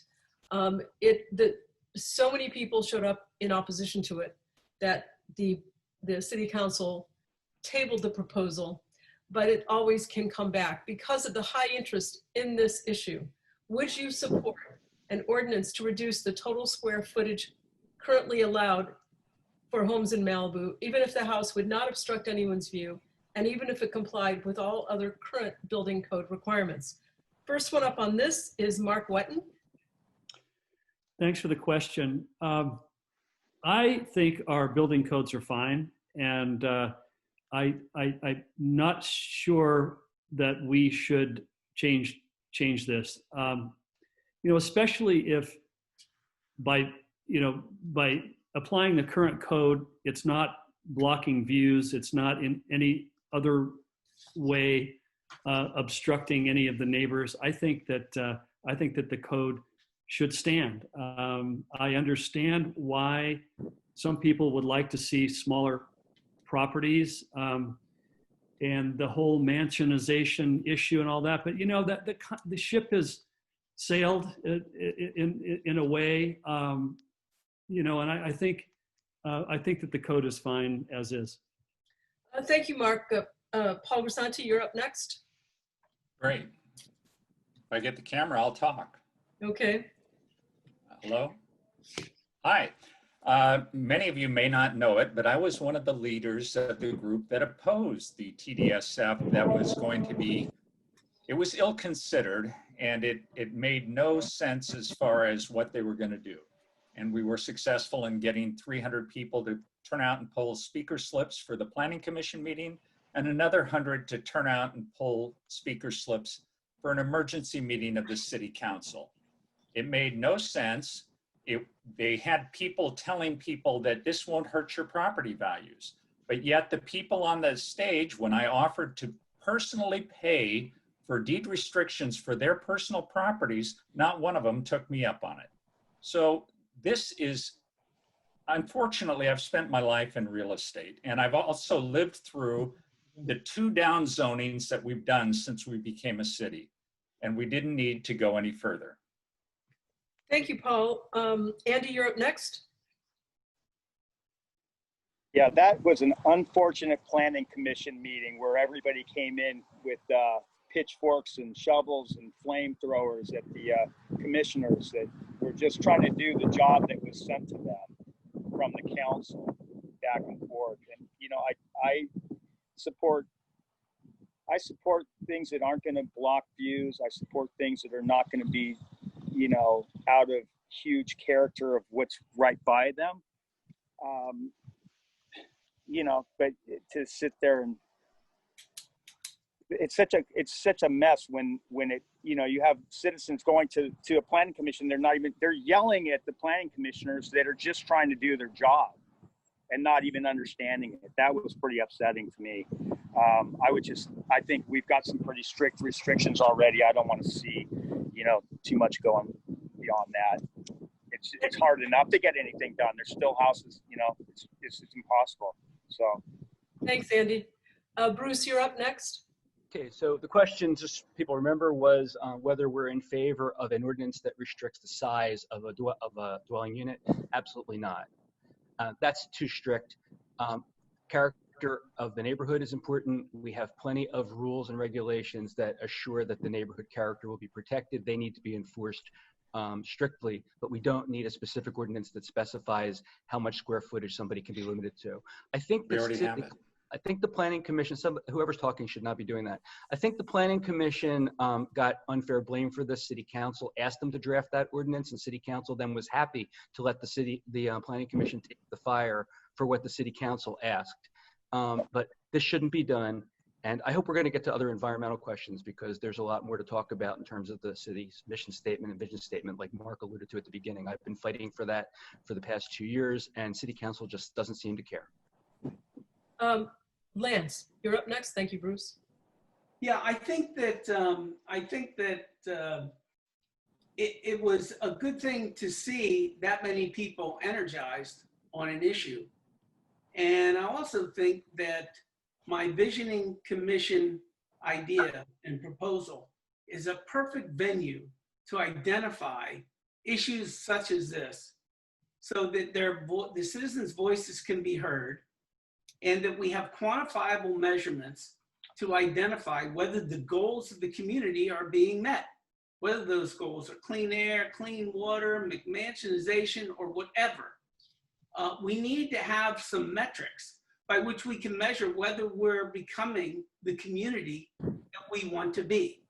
So I think that the ability to have people energized over an issue should be entertained in the venue. Thank you, Lance. Doug, you're up next. Yeah, this TDSF is just a classic case of downzoning. And anybody that knows real estate zoning work will tell you that that's just one step away from a taking. It's one thing to do it for one lot for a particular reason, but to do it across the whole city was entirely wrong. I think it was Paul that said we've already gone through this twice, and I fully agree. We've got ordinances in place about how many square feet a building can be and fit with the character of the area. It was totally unnecessary and really amounted to a taking, which was inappropriate. Thank you. Steve, you're up next. Yeah, I was on the TDSF Planning Commission. I was going to say, weren't you on the Planning Commission when this happened? I've heard this. And just to be clear, I mean, Paul was right. He was one of the members, along with Don Schmitz, who sent out letters to all the residents that misled them in terms of what was going on. Because when the Planning Commission finished, what we proposed back to the City Council was that any lot with an acre or less, which probably comprises 95% of the building lots in Malibu, would not be touched. There was nothing going on there. I don't think a TDSF change is going to happen on the residential side. On the beachfront, you can build the biggest house you want. There are no limits on the beach. And now we've got Larry Ellison building a 15,000 square foot house over on Carbon Beach. So look, the question is, what do you want your city to be when you grow up? And some of these large houses, where you get to schools, I hope, are having an impact on what kind of residents we're getting. And the difference in residents has an impact on the enrollments in the school. And if the enrollment in the school goes down, we get bigger problems. So, but I don't think TDSF is going anyplace in the near future. Thanks, Steve. Mark, I think you're the final voice on this one. I think I've already gone. Yes. I'm sorry. Sorry, it does get a little confusing. Yes, you did start. Another planning / environmental neighborhood character one. With so much commercial property in Malibu lying vacant, and certainly in the immediate future, not easy times ahead, would you support further commercial development at this time? And what criteria would you use to determine if new commercial development should be approved? First one up on this one is Paul. I think that we ought to look at every project on the basis of the project. We already have a backlog of approved projects right now. The former La Paz development is getting started now. I think in the future, what we're going to see more of is what Norm Haney has recommended he's applied for, to convert an existing office building into a hotel. It's a transfer that will result in actually less traffic than the building generates now. And I think that's the kind of thing that will help the community. And it's such a good idea that many of the existing planning commissioners and all of the existing city council people have spoken in favor of the project. So that's what I think we're going to see in the future. I don't think new buildings make a whole lot of sense right now. Thank you, Paul. Andy? I can't see that new commercial development is going to see any big uptick with everything all empty as it is. I don't see the need, except if, the city feels like they want to start trying to get more, development deals and kick back money for getting permits through. I mean, that seems to be the case. You see like Norm Haney getting shaken down for $1 million to get his thing through. So, I mean, if that's, if they're going to push stuff because we have a budget crisis and they need the money and it's not going to go to a benefit to the city, then, who's to stop that? Nobody. It's going straight in. But no, I don't. I think the commercial is tapped out. But they've got a wastewater plant they got to pay for, right? So they'll probably just push through, unless we're on there to stop it. Thanks, Andy. Bruce? Commercial development offends the mission statement and vision statement of Malibu. It needs to stop. Occasionally, there might be something that's truly a public benefit for Malibu, and that should be considered on an isolated basis. But for the most part, commercial development has no further place in the city. It's gone too far already. City council, city manager, city attorney have all let us down by not employing every legal tool available to stop commercial development over the past decade. Many of the things that are plaguing the city in terms of empty office space continued new development that's destroying ESHA and water, wetland, I'm sorry, senior moment there, has been permitted by city council and with the advice of city attorney. It should stop. There's plenty that could be done. I have appealed twice to Coastal Commission to prevent commercial development. I'm the only one that's done that on my own dime. Thank you. Thank you, Bruce. Lance? While every project should be looked upon and decided upon on its merits, I think as a general preconception here, as a general predisposition, I'm inclined to say I don't see the demand for further commercial development. And if there is no demand, it makes no sense to do it. And we probably ought to spend our time figuring out how to make this a better community on the back of the environmental qualities that we have to live here, rather than devote time to commercial development. Thanks, Lance. Doug, I think you're up next. Yeah, you know, being a former banker, you look at the economics of trying to build additional commercial space in a city like ours, or anywhere for that matter, and for the next 5 or 10 years. It's ridiculous. It can't begin to support itself. So anyone that wants to promote that is just, I think, I don't know what they're doing. But we do have properties that are vacant, and repurposing those properties for something else, maybe residential, turning commercial space into office space, whatever we can do. We don't need more doors and roofs. What we need to do is just fully utilize what we have. And while some people may have entitlements that are in existence, we're over capacitated already. We don't need anything else. And the worst thing you can have in a city like ours is to have vacant storefronts when visitors come in. If they think the town is depressed and not doing well, it acts almost like a virus and spreads distaste for the visitors. So we need to look like a very vibrant city if we're going to have attractive tourists and support our local businesses. Good point.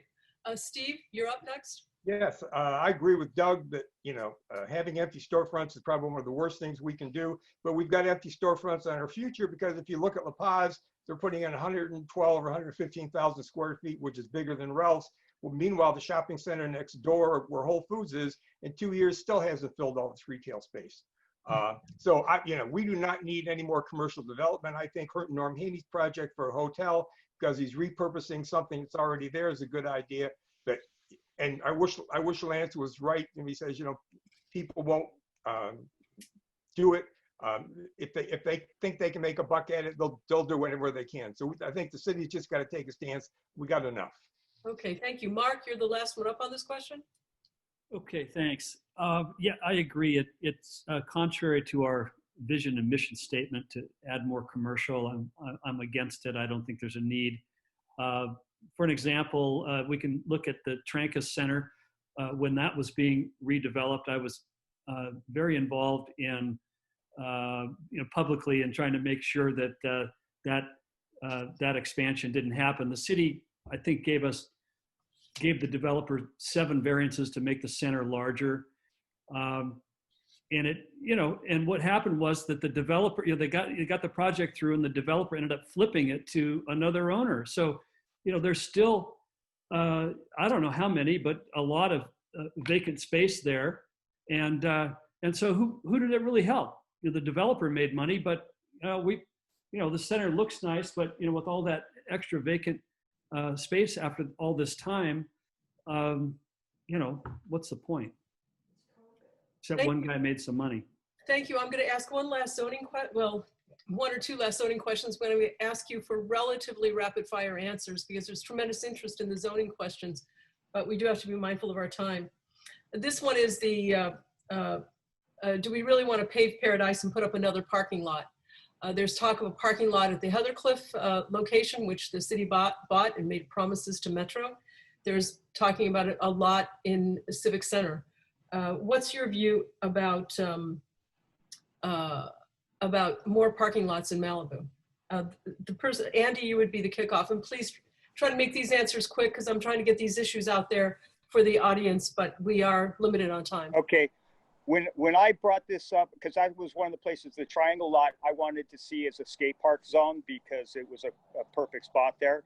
Right. And that one and the Heathercliff are both with the bond money that the city bought those, even though they say they're ours, right? And when I said, well, you could switch that off, it was like I was speaking Greek. Why are we going to keep those as parking lots? That prime spot.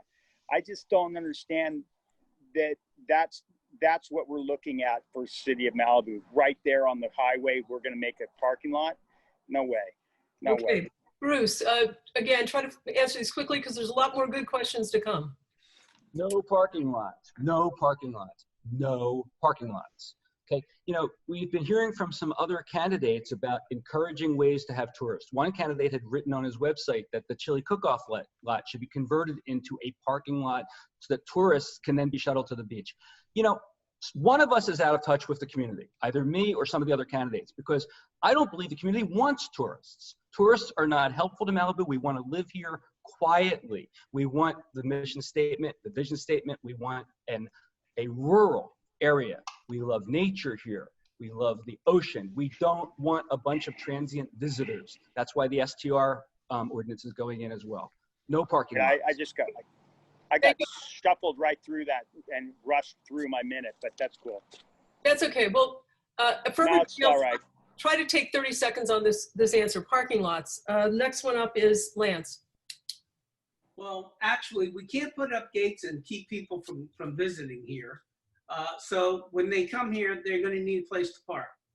And if you look at Pacific Coast Highway, on which I live every weekend, you'll realize that there is a need for parking. But there's a dual dimension to parking. We're going to need to find safe parking places for all of these cars and RVs that are parked along Las Tunas and Corral Canyon and everywhere else. They're coming. We can't stop them from coming in. And we're going to need a safe parking space for the homeless, and we're going to need parking lots. And I would suggest a shuttle to get people to the beaches and take that parking on the weekends off of Pacific Coast Highway. Thank you. Doug, again, it's not that this is an important issue, but there's so many others we do want to try to get to. Yeah, I think the issue is trying to accommodate our residents that can't find a place to park in front of their house. Lance mentions PCH. It's also an issue on Point Doom and everywhere else. And we can't stop the visitors from showing up here. It's public parkland along the water, and they're going to be here. So if we can have parking spaces that are, I don't want to say invisible, but they need to be somewhat out of sight, and shuttle either employees or people back and forth on electric trolleys or whatever. That may be what we have to do. We got to deal with the problem. We can't make it go away. Okay, Steve Uring. Nobu and Soho have blocked PCH ever since they were built. They're taking parking spaces that the residents need.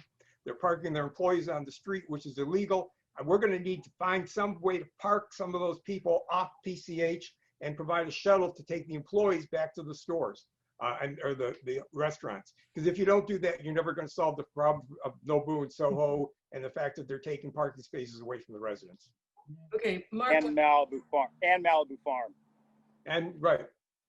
This is about building more parking lots, for example, on Heathercliff or Civic Center. Mark Wetton. Okay. Well, my understanding is that the Triangle lot was purchased with Metro money, so we are kind of stuck with doing something there for a park and ride. That is what it is, I guess. No. As far as the lot at Heathercliff, if I'm not for paving any open space, okay? But I mean, if there's a way to find parking where we can do DG or something that's not hardscape, I would be in favor of that. The PCH parking thing is a nightmare on a lot of different fronts. The safe parking for homeless is going to be something that we deal with if we want to get these longer term unhoused people that are in motorhomes parked along PCH out of there. Because of Martin versus Boise, the sheriffs can't enforce it. So these are issues, and as much as we don't, want anything, we're going to be faced with it. Okay, and Paul Grisanti, I think you have the final word on this. I'm in favor of utilizing the Triangle lot, which we bought with park and ride money as a park and ride, and forcing, or rather strongly encouraging, the businesses on PCH that could benefit from having their employees not taking up all the spots from paying for it. And there's no reason why it shouldn't be done, and provide some relief to the people who live around those areas. Okay. It's got to be done. Okay. And as far as Point Doom, this is the first I've heard of anybody coming up with any plan for that lot at Heathercliff. But I mean, there's people parking in front of it right now. Right. Next question, and again, I'm going to encourage the candidates to keep their questions short because we may not be able to get to everything, but we're going to try to touch on a lot. Governance. In our city government, the city staff reports to the city council, but it's a common perception that the council too often or too readily simply defers to the recommendation of the city manager and the staff. Would you agree that's the case? And if so, what would you do about it? I think we start out with, I think, Bruce, you're the first one up this time. Okay. Yep, city council needs to do its job. They're the leaders. We're going to be the leaders. City manager works for city council, not the other way around. City staff works for city council, not the other way around. City attorney works for city council, not the other way around. And I'm hearing too much today. Same kind of thing I hear from city council. I'm hearing it from other candidates. We can't. Yes, we can. There are always solutions. If we identify what we need, we can find solutions. Parking for tourists is not a solution. It will enable more tourists to come to Malibu. Let's find spaces reserved for residents, then not let the tourists have those spaces. Martin versus Boise is a smokescreen. It keeps being thrown up by people who don't want to do anything, throw their hands in the air, blame the law. The law is not against us. We can do it. We can find solutions. Thank you. Lance? We are talking about governance, correct? Yes. Yeah. The perception. Yeah, I thought so. Look, I spent 6 years as Assistant Executive Director of the United States Conference of Mayors.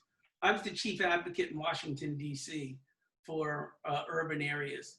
I am predisposed to a strong mayor type of government, but it has to be done in a very deliberate and a very cautious way. We have to look at the pros and cons of moving from a city manager council form of government to potentially a strong mayor government.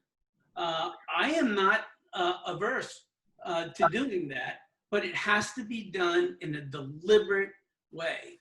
And so therefore, if this is what a large majority of the people, if this is the way they want to go and they're willing to take the pros and the cons, then we should do it. Doug. Yeah, you know, the city manager form of government that we have right now looks exactly like a corporate board. You've got the board members who are supposed to be doing policy and oversight, and then they leave it to a chief executive to do the work for them. It's not the other way around. And I think that the city is functioning well the way it is right now. I disagree with Bruce that the city manager is telling the council what to do. I think the council's job is to do policy and oversight and tell the city manager what to do. Thank you. Steve Uring? Yeah, I disagree with Doug. I think the original premise that said the city manager is basically managing the city council is absolutely correct. And I think the reason for that is because most of the people on the city council have never managed anything. They're not used to giving orders. They're not used to setting schedules to get those orders taken care of. And they're not used to having people come back to them and say, you know, here's what I've done, here's how I'm going to do it. I disagree with Lance. I don't think the form of the city government makes a difference. It's the people we have. If we've got good people, anything form of government will work for us. Changing it, hoping that's going to make some magical difference, I don't think it's going to happen. Thank you. Mark, I think you're next up. Okay, well, I have to agree with Steve. I don't think it makes a difference. There's some reason that that cities our size don't have a strong mayor system. Most of the cities that have a strong mayor, 500,000. Let me clarify. I'm going to interrupt you because I think the question's gotten off base. There is the strong mayor issue that's faced us, but the question is, the perception is that with our current form of government, and that too often the city staff report to the council, but too often the city staff determine what happens rather than the council. I disagree with that.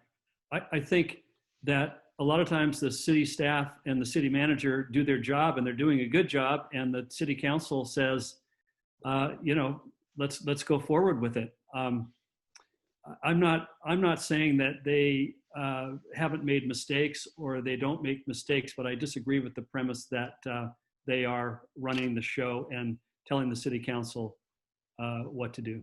Thank you, Mark. Paul, you're up next. I've been to a lot of city council meetings where I've seen the council go against the staff who operated in opposition to what was recommended by the city manager. And the city manager is there to argue, make the best argument he or she can for the proposed course of action. And the city council is still the boss. And the city council has done a good job in the past of controlling that. And as far as sending off to staff for a report on something and then rejecting it, or taking a look at the results of the report and saying, you know what, this is not what we were looking for. I've seen that happen many times. I don't think we have a big problem. Okay. Andy, I think you've got the final word on this. It's a big problem. I have been to a lot of meetings there too, and they look both sides to see what they tell them to do. You know, you see the council lean forward and they look over to Christie, and then they look over to Reba to get approval. The whole thing is, we're talking about governance, and you know, if the city wanted to have a strong mayor, and we didn't even get a chance to even vote on that. The council could have put that forward into this election. We could be voting about that right now just to check it out, but they said no. And I wonder where that came from. You know, the citizens of Malibu don't even get the vote to see about investigating about a strong mayor. How's that for governance? How's that for a voice for the residents? That's not very democratic. Thank you, Andy. Lou, I think you've got the question on the relationship with the Santa Monica Mountains Conservancy. Yes, I do. And this is an issue that's obviously been around Malibu for a long time, and now it seems to be spreading to almost every neighborhood. How would you deal with Joe Edmondson and the SFMC MRCA actions in residential neighborhoods like Sycamore Park? Oh, I'm sorry. The lead is going to be Lance on this. Sorry about that. Okay. Well, politically, Joe Edmondson is a powerful force. And I am one that never gives up on communicating with people and trying to sit down and compromise and reach acceptable win-win positions. That looks more and more unlikely when we're dealing with the MRCA. So once again, I would never give up on trying to reach an accommodation. But I think we have to be very clear-eyed going into it, that in large instances, we're going to be at loggerheads. And I think we're just going to, have to deal with this as deftly as we can. Doug, your thoughts on that? Yeah, Could I add one element to that? Because people that live in those neighborhoods also want to know, to what degree is the city willing to get up and fight on their behalf? Go ahead, Doug. Yeah, first off, MRCA and Santa Monica, they don't respect us. Be very candid. They feel like they can pick us off one by one, where they go to Sycamore or on the beach access, or pick a spot. And they're very successful at it. They're taking us down one at a time, and it's atrocious. The city has to stand up for our residents. We need to provide ordinances, zoning, permit requirements, and file friends of the court brief if necessary. But what we really have to do more than anything else is get these people, and Joe, let's pick Joe as the body of this. He's got to respect the fact that we're an equal partner, and he needs to respect what our wishes are. And, he's got more lawyers than he's got people to pick up trash. So we got to realize that that's the battle we're fighting, and just be willing to be strong, and we got to take him on. One thing that I am proposing is that we get all the HOAs or councils around the city, and we've got a bunch of them, to start meeting like a business roundtable so we can start bringing these issues together. Okay, thank you, Doug. Steve, you're next. Yes, Joe is very powerful. He doesn't care about us. He does what he wants to do. And I think the only way you got to find some speed bumps to put it in this place to slow him down. And to do that, we got to talk to people in the county. We got to talk to people up in Sacramento. We've got to get our lobbyists in Sacramento to get off his butt and start working on that. We got to get some good legal advice because the city should participate in trying to protect the neighborhoods that he's currently coming into. But it's going to take a lot of work, and it's going to take forces outside of Malibu to make that happen. Thanks, Steve. Mark, you're next. Yeah, okay, so I think we all agree it's a huge problem. I think it's going to come down to the relationships that we create. We have to make relationships at the state level and the county level to have our voice heard and try to get people on our side. I mean, we have a lot of notoriety as the city of Malibu. I mean, we can litigate this in the court of public opinion. We can get our lobbyists in action, and we can create better relationships with the entities around us to help us get what we need. Thank you, Mark. Paul, I think you're next. Joe Edmiston has always been Malibu's worst neighbor. The worst thing that can happen to you is to live next door to somebody like Joe Edmiston. He makes agreements he has no intention of ever keeping. He doesn't take care of his properties. He doesn't clean up after his visitors. He has no interest in doing anything except crushing everybody and creating all of Malibu as a playground for his visitors. We do not have a position in the world he envisions. We must fight him, and we must find a way to help Sycamore Park. We found a way to help Ramirez, and it really needs to keep going that way because, he's only hit 5 of our neighborhoods so far. There's still 19 to go. Thank you, Paul. Andy, you're up next. Joe Edmiston. Well, I'm probably the only one of the candidates that waited on him at Alice's restaurant 30 years ago, and he was a dick then. He hasn't changed. So, but let's talk about the white elephant in the room that our city manager and assistant city manager both worked for him. Whether that is a hand in or a hand up or whatever, perceived or not, that's a fact. So that could be a problem that needs to be looked at. And I'm sure people have said it, and I'm the one saying it right here, right now. So what do we do about that? But yeah, he's a problem. Thank you, Andy. Bruce? So I think this may be one of the few issues in which every candidate is in alignment and in agreement. I can't disagree with anything anyone said. In fact, I wholly endorse everything everyone here said. Where we really divide, and this comes back to the government reform question, I think the answers were very clearly shown. Dividing line is whether we think the city council, the city manager, and the city attorney right now are doing a good job or aren't doing a good job. It's a referendum on them very much.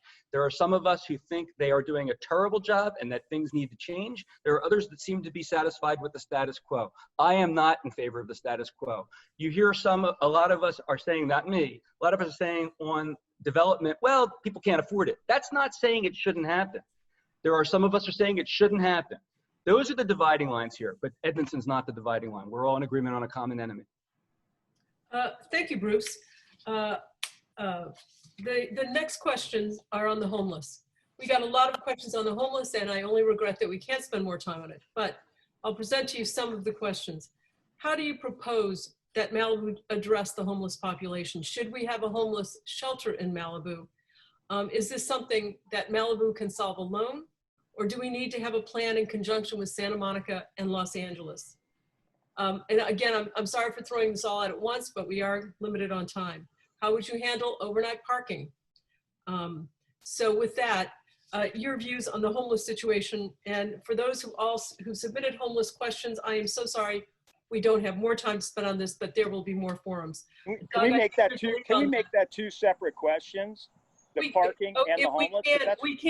We can if you guys will agree to short answers, relatively short answers. Let's do 30-second answers. First question is, what do you propose to do about it? Homeless population, should we have a homeless shelter? Should we do this alone or in conjunction with other cities? Doug, why don't you, you're the first up on that. Okay, Public Safety Commission, this is one of the areas that we're responsible for. Contrary to Bruce, we're being told nationwide that Martin versus Boise does apply. We looked at Laguna as an example. Laguna's got, I believe it's 7 beds that are for overnight sheltering, so they can enforce Martin versus Boise.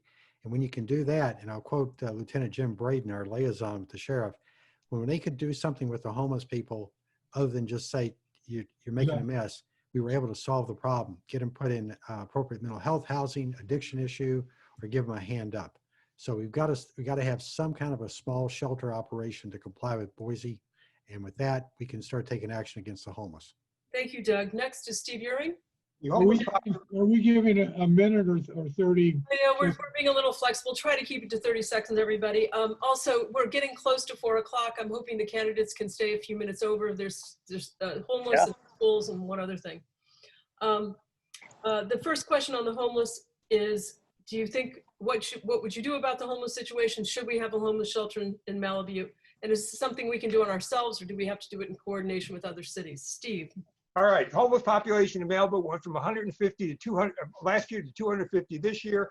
And everything you read says once this rental moratorium is lifted, the homeless population is going to skyrocket, not across the country, also here in Malibu. And we can't deal with this by ourselves.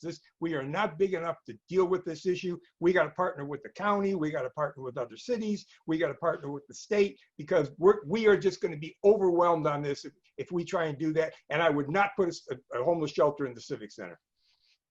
Thank you. Mark, you're up next. Okay, yeah, with regard to the homeless population, I agree with Doug that I think we do have to comply with Martin versus Boise. I think we're going to have to do a small shelter. We're going to have to do a safe parking program. And I think we need to make it, have a city forum on it so that that the citizens of Malibu can decide where the best location will be, not just we dictate that it's going to be at the west end of Zuma or the Civic Center or whatever the case is. It's also, I think it's also the humane thing to do. Time's up. Thank you. Paul, I think you're up next. Sure. I've been told that the Judge Chalfin, who administered the solution in Orange County, is willing to come up here and have a meeting with the city and basically pre-negotiate a solution. So we don't have to go down a path that may or may not be fruitful. And I think that was a really good idea. I agree that we are probably going to have to comply with the Boise decision. It's not going to, there's no magic path around it. Andy? Thank you, Paul. This is one of those, this is like the fire's coming, and everybody's going to, this is going to affect Malibu as a lively place. And it's just to invite it by saying you have to put a homeless shelter next to the library. Forget the library then. We're not even getting a substation down there now. We're putting more into that, and there's no services in Malibu. So we got to go, whether it's back to the state parking lot at Topanga and put that there. I mean, we're bringing further and further into Malibu that we're going to have to then try and get them out of Malibu to where they need to go to be in service. Forget this Martin versus, fight this, fight it. I believe, is it Bruce, are you up next? Yes. Okay, so look, I'm going to take my full minute and address both of them. And on my website, brucesilverstein.org, I actually have very concrete, very doable solutions to both of the things we're talking about. The fact that some candidates are talking about complying with Martin versus Boise shows they don't know what Martin versus Boise is, because it doesn't require anything. We need a plan that accords the homeless population dignity and respect, and also accords the residents to the protection to their personal safety and their property values that they deserve. There's many causes of homelessness. There's no one-size-fits-all solution to help homeless population. Also, it's not a Malibu problem. It's a county-wide, statewide, nationwide, and worldwide problem. Malibu doesn't have the resources to solve the world's problems. Malibu needs to participate in a countywide, statewide, national program. Be a participant, not a leader. As for protecting the residents, it's time to stop hiding behind Martin versus Boise as if it were a boogeyman that prevents dealing with the homeless situation. It doesn't. There are multiple things that could be done under that decision. It's an extremely limited decision. It's an extremely narrow decision. It says so. Read it. Thank you. Doug, you know, honestly, I can't remember who led this question off. It was. I've already been asked. Doug started it. Doug started it. Sorry about that. Okay, the other part of the homeless question. Jane, I haven't answered this one. I'm sorry, Lance. I knew I missed someone. I'm so sorry. I've done a pretty good job so far on this rotating thing. Lance, go ahead. Okay, look, I feel very strongly that this is not a budgetary issue as much as it is a moral issue. I think we have a moral responsibility to take care of our fellow citizens. And I think that we're going to have to work with the county, because the county is the lead social service agency in an intergovernmental structure. And we're going to need to work with the county. There are other counties which have done this. I know down in Laguna they've done it, down in San Clemente. Also, they've got a very important program up in Santa Barbara. We can borrow from those experiences. We can learn what they did. We can emulate it here in Malibu. Thank you, Lance. What I'm going to do is the remaining issues, because we're really at 4 o'clock, although all the candidates said they could stay, are the schools, which are very important, public safety, which is very important, and then we'll go back to overnight parking and the homeless parking. Lou, would you like to present the questions on the schools? Yes, it's relatively simple. For over a decade, we've tried to extricate Malibu schools from Santa Monica. And do you have any plans to help move this process forward? I don't know who goes first on this. Oh, I'm sorry. It would be Steve Uring. Yes. Okay. Okay, two things. One, I think the chances of separation right now are looking slim and none. The enrollment in the high school is only 900 kids. If you look at the grade school, there's only 600 of them. I don't know if we're going to have enough enrollment in the schools to keep a school. What can you do to fix it? You got to rebuild the school, which is going on. You got to take a look at these short-term rentals and take some of those short-term rentals off the market, make them permanent homes so the people with families can move in and we can start rebuilding our student population again. That's the other thing with large homes. We're building $9, $10 million homes. Those are not starter homes. So if you want to see families come in and start rebuilding the city, we've got to have accommodations for them. Okay, thank you. Mark? Oh, yeah. Sorry about that. I had to get power since I've got to plug in. Yeah, I'm certainly in favor of the split. I mean, we've been trying to do this since my kids were in grade school, and my youngest ones are 25. So from what I'm told, it's still viable even with the reduced enrollment. And I understand it's also in the city's wheelhouse to negotiate it. I don't know exactly where it stands now. I've been trying to get more information, but I would certainly be in favor of it. Great. Paul, you're up next. And again, I'm going to encourage everybody to make their answers complete, but as short as possible, just because we're trying to squeeze as much in as possible. I had the good fortune of living across the street from Craig Foster for many years, and he was not a bad neighbor. He was a great neighbor. And the move to separate the school board makes so much sense. It needs to happen. Part of what's keeping people with families out of our schools is the fact that we had the whole debacle with the PCBs and all the rest of that. Building the building and having it in our control so we can have an excellent school system that is run by Malibu parents who know the importance of a good education is crucial to attracting families again. And that's what needs to happen to make our schools viable. And whatever we can do, whatever we can budget for it, I think it's a great idea. Andy, you're up next. Thank you, Paul. This is my third run at City Council where this is on as a issue, right? And I skipped a couple in between. What are we going to do? we're talking about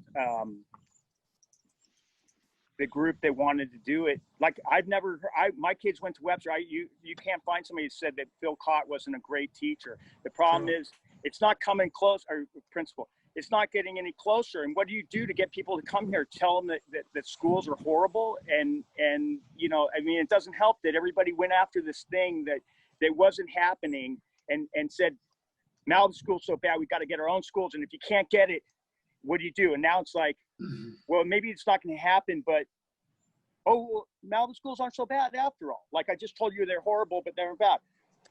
By the way, I was one that called out Laura, who knew about the PCBs at the high school during the 2014 debate. And, you know, if that's the kind of people that were like going to run the new school, who's worse, Santa Monica or Malibu?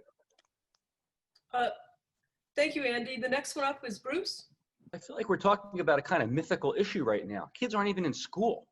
I mean, right now the issue is not how do we separate from Santa Monica. Right now the issue is how do we get our kids back to school. Our community needs to do everything that it can to fight this pandemic. We need to be wearing masks. We need to be social distancing.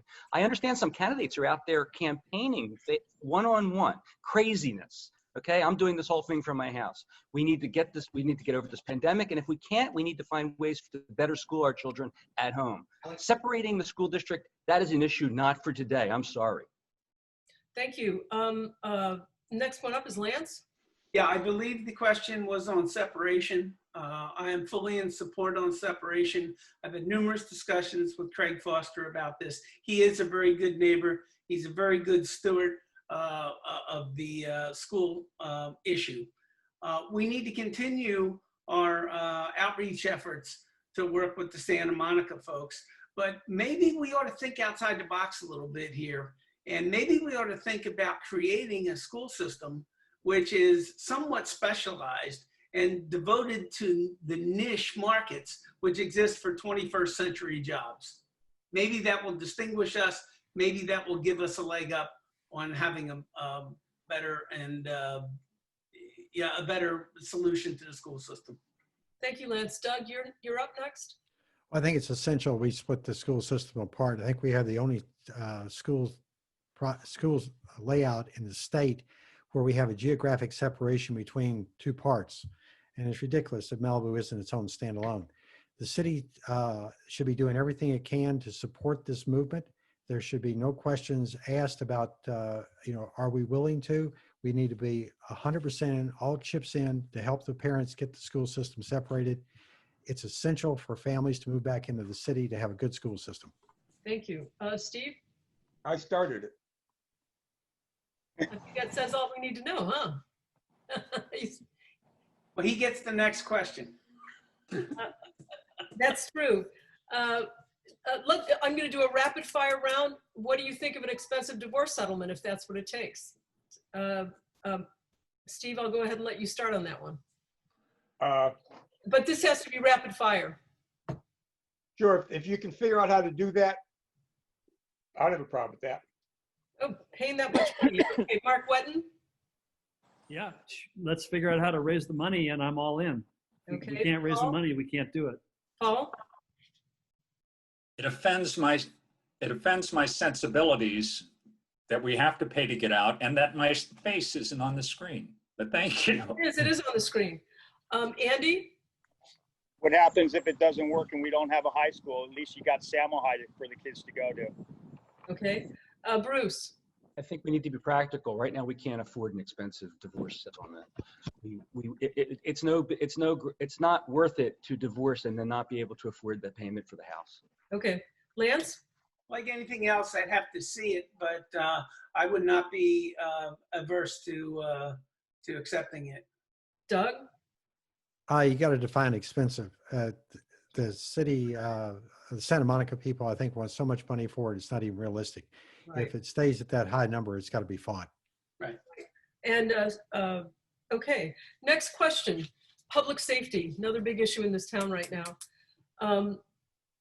We received several questions about better policing in Malibu.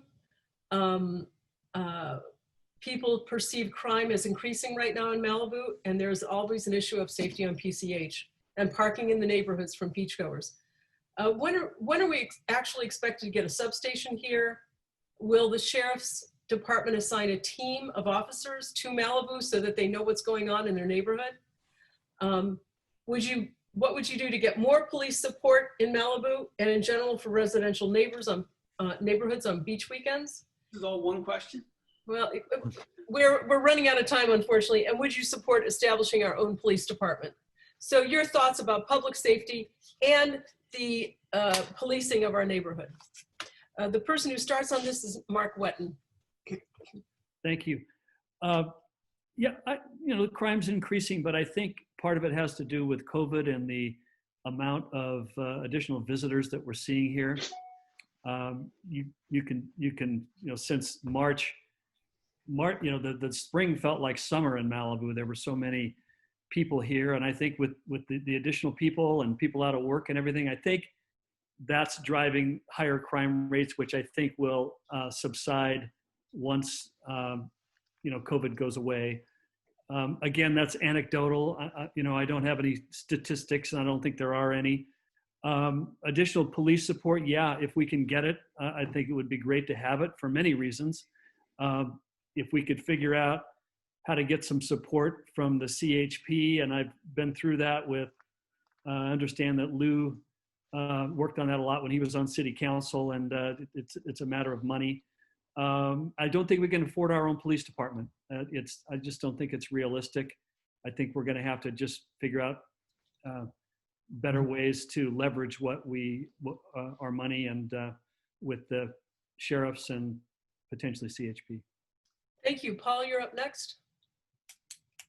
We're currently spending over $7.6 million on direct policing costs, and we're not getting the service that we deserve. I am hopeful that the substation will open when it's finally done.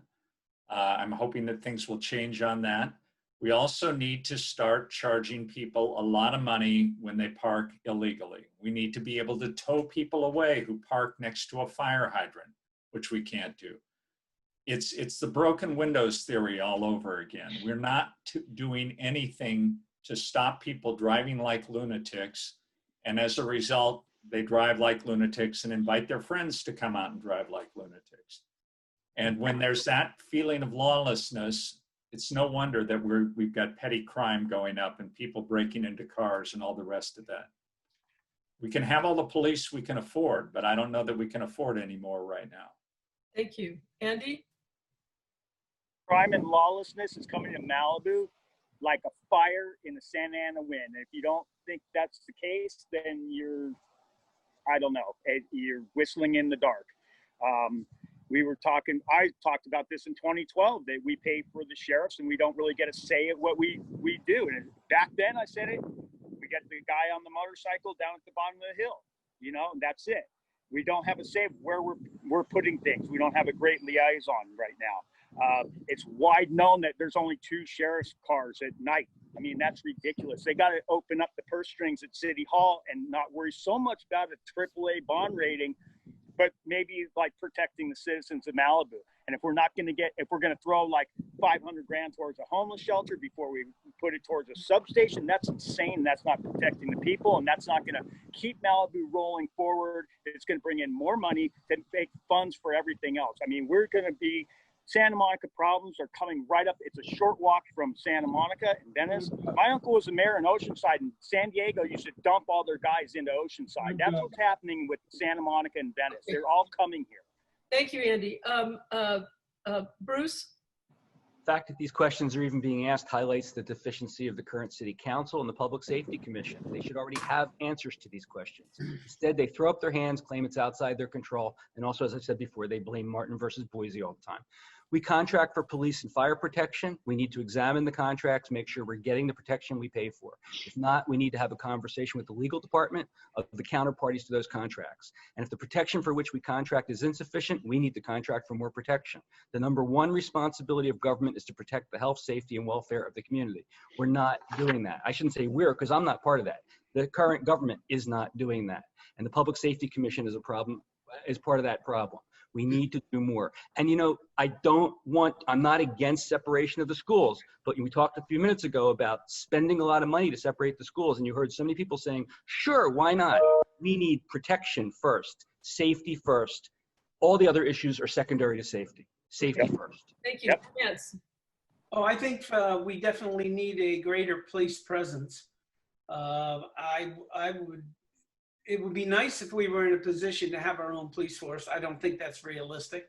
So we're going to need to negotiate out a greater police presence, and then we're going to have to see how we can, work the additional funds into a budget. One thing I think we can do on the parking issue, I think we ought to double the volunteers on patrol. I think we ought to double their force. I think we ought to have them writing tickets. I think to the extent that we can try to put as much pressure on people that, continue to illegally park, we ought to do that. And then I'll just leave it at that. Thank you. Doug. Well, somebody finally got to me on public safety. I will tell you that I could probably spend 15 minutes on this, but let's quickly go down a few things. For instance, this last Labor Day weekend, we had 6 called CSO cars plus 2 VOPs. You only have 2 VOP cars. We had 8 people passing out parking tickets in addition to the sheriff's work that they were doing. We also had 20 additional deputies that were paid for by Sheila Kuhl's office. So we've got a police presence that's far above what you'd have if you just had our own little small force of maybe 25 people or so. So this is actually working, and we do have a process in place to see if we can make it better. This example for the last 3 weekends, we had a proof of concept about having tow trucks parked at Trancas to be able to pull cars immediately as soon as a ticket was written. So we were proving that concept. We're going to work over the winter to try and get that fully in place for next year, along with higher fees. And I could talk a lot about enforcement cost. You don't need to have a full-time sheriff's deputy passing out parking tickets. And as far as crime goes in the city, if you look at the stats, our felony count is actually down. Felony and misdemeanors are actually down. Thank you, Steve. Steve Uring, I think you're Yeah, I agree a lot of what Bruce Silverstein said. The protection of the citizens has got to be the top priority. I think if you ask anybody or most of the people in Malibu, they will tell you that our public safety effort on PCH has not gotten better. I think it is going to be a money game. We're going to have to sit down with the sheriff, decide what we want him to do, and if we need more, come up with money to get it done. Because you can't. This place is going to get worse unless we do something. Okay, Mark, did we start with you, or are you the last one up on this one? I've commented. Okay, that's it. At this point, I would love to go on with more homeless issues and other issues. It's been hard to move on these big issues so quickly, but we've gone over.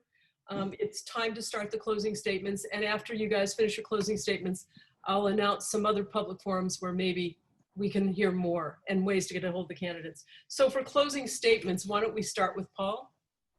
The issues we've been discussing today and those I mentioned at the opening of this forum are so important that I have chosen to run for the Malibu City Council. Having 42 years of information, experience, and background with Malibu, including 30 years with our city, have given me a unique view of our past and, more importantly, our future. It's been a pleasure to raise our family here while volunteering with various organizations, charities, task forces, and commissions to try and build a better Malibu. I hope that in the next 4 years, you will see significant progress towards an independent Malibu school district that will once again attract families who will participate and support the pursuit of excellence in the education of their children. I believe that Malibu can be a model community in every way, but it will require all of us to continually strive towards that goal. I'm asking for your vote on November 3rd so that I can continue serving and protect the Malibu we all love so well. Please visit my website, paulformalibu2020.com, to learn more. Once again, that's paulformalibu2020.com. Thank you for considering me for one of your 3 votes. I'll work tirelessly to make sure you're glad I did. Thank you, Paul. Andy? I wasn't going to run again because I thought the last slate was going to take care of with what they promised. One of the guys that's not here today had made a pledge to change City Hall and to get rid of certain players. And he sort of flip-flopped, and the other guy flip-flopped. The one that's on the call here didn't. I have attended so many meetings as a lifelong resident and had my lifelong experience of Malibu being ignored, and been told that it's always out of our hands as residents, that we can't do this, we can't do that. It's no, it's there, this, that, the other, and nothing gets done. And, you know, it's either that, because I know so many people just, they're throwing their hands up and they want to split from Malibu. You know, and I've just been here my whole life, like I'll be 58 in November, and I don't want to leave. But the way that this city is being run right now, it's like, you know, it's a firestorm coming through, lawlessness and overrun with, you know, RVs dumping their sewage in the ocean that I surf in. And it just, everything that's going on is so unacceptable to me. And the answer that it's out of my hands is not good enough. And if you want status quo, I heard one of the guys said there's a lot of status quo that's good. If you want status quo, if you want what's going on, then give the two that are on another vote, and we will have that for another couple of years, and it will be over. Vote for Andy Lyon. I don't have a website. I'm not raising money. We don't have, I'll take back my 30 seconds now that I was cut. But anyways, I love Malibu. I've got it in my heart. I'm not doing this for further political reasons or anything like that. I'm here to save Malibu, to clean it up, to protect the residents and the visitors. Okay, I think. You shut him down. Next one up is Bruce. Okay. I did not mute Andy, by the way. I think it was our mute master. Go ahead. All right, I hope you didn't start my time yet. Jane and Lou, thanks again for creating and hosting this event. And candidates, thanks again for running. It's an awesome responsibility. I applaud everyone for throwing their hat into the ring. The 2020 election for Malibu City Council may be the most critical election since Malibu became a city. Malibu's unique environment, natural beauty, and calming serenity are under assault by commercial developers, transient visitors, and a growing homeless population. Crime, traffic, and littered streets and beaches are on the rise. The omnipresent threat of wildfire, earthquakes, and other disasters looms large. And the double punch of the Woolsey fire and COVID-19 pandemic have left the city's bloated budget battered and bruised. The current members of City Council simply are not up to the task of dealing with these difficult issues, as evidenced by the fact that the problems I just summarized only have exacerbated on their watch. I'm decidedly for change and reform, as reflected on my platform set forth on my campaign website, brucesilverstein.org. My campaign website sets forth concrete and achievable initiatives to improve Malibu, and I'm prepared to do the hard work of righting this ship and reversing the deterioration, and in some cases destruction, of Malibu that's been ongoing under the current administration. And again, I'm the only lawyer running for City Council, and my website, brucesilverstein.org, identifies the numerous contributions I've made to the community as a resident at odds with City Hall. Imagine what I can do to what I can help to accomplish from inside City Hall. Vote for change and reform. Vote for Bruce Silverstein for City Council. I won't back down. Thank you. Thank you, Bruce. Next one up is Lance. Well, thank you very much for holding this today. I think it's been a useful dialogue, and I think dialogue is something we need much more of. We need to pull together, folks. There's too much divisiveness out there. There's divisiveness at all levels. There's divisiveness amongst some of the positions which are being fostered here. But you know, the key to making things work is to sitting down and talking them out, involving the citizens, engage the citizens more in the process, and come up with solutions that get things done. That's what we need to do. We need to get things done. I've spent 40 years in a public policy arena. My entire life has been dedicated to the proposition that together we can solve problems and we can get things done. Oh, sure, you're not going to get everything that you want all the time. You don't always get what you want. But to the extent that you're moving the ball forward, to the extent that you're making progress on identifiable goals, on things that you think are important to why it is we choose to live here and why it is we choose to continue to play a role here. go to lancesimmons.com or lsimmons.com. Take a look at my platform. I would very much appreciate serving you on the city council. Thank you so much. Thank you, Lance. Doug, you're up next. Okay, once again, I want to express my appreciation to the Malibu Democratic Club for hosting the event. Everyone's had an opportunity to hear from all of us who want to be your representative on the city council. I ask that you remember that I'm the one who's been working on the Public Safety Commission since the Woolsey fire, addressing our parking, homeless, fire, and safety issues. I'm also the only one that's got the experience and background to match the challenges facing our city when it comes to the budget and the upcoming deficits. As a city councilman, my top priorities will include public safety, continuing to improve our fire and evacuation plans, repairing our local economy, addressing homelessness, the preservation of Malibu's nature, beauty, and environment, maintaining local control, and working to make Malibu an even better place to raise a family. I know our community can overcome any challenge when we have leadership that brings us together to protect and preserve what we love the most. I'm Doug Stewart, candidate for Malibu City Council. Please visit my website at stewart4malibu.com for more information about me and my campaign. Thank you for your support, and I ask for your vote. Thank you, Doug. Next up is Steve Uring. Okay, thank you to the Malibu Democratic Club and to the viewers, and thank you also to my fellow candidates who participated in this forum to provide the viewers with the information they need to become better voters. You didn't tune into this forum to learn about Malibu's problems. Those were evident before we started. You tuned in to decide who you could count on to develop the solutions to those problems. Those of you who know me know that I care about our city. I have a track record of getting things done. I don't give up, and I've won more battles than I've lost. That's why I'm here today. For those of you out there who still may be unsure, I encourage you to talk to some of your neighbors who do know me. I'm confident they'll have something nice to say about me. If I get elected, I'm going to continue to need the help of the viewers. This is not a transactional agreement where you give me your vote and magically everything gets done. If I'm going to be successful in bringing change, you're going to need to continue to participate and continue to play an active role in making sure we stay on track. And just to go back to Doug's, I understand Doug saying he was the only one to understand. I've been in business for a long time. The last business we had, I had a $70 million budget. We sold the company for $1.9 billion. So I'm familiar with budgets and big numbers. So finally, remember that to get anything done at council, we need 3 votes. Think about the candidates who are going to help us make better decisions. The candidates who will help protect our environment and rural character. The candidates who will dedicate themselves to improving the Malibu quality of life. When you cast your votes, please vote wisely. Thank you very much. Thank you, Steve. Mark Wetton, you're up next. Hi, thank you to Jane and Lou and the Malibu Democratic Club for hosting this candidate forum. These are strange times, and this will be a strange election, but the most important things have not changed. If you're watching this forum this afternoon, you love Malibu. You want to know which candidates will be the best custodians of our natural resources, who will make good financial choices, and who will make good policy decisions and work hard to make Malibu the best it can be.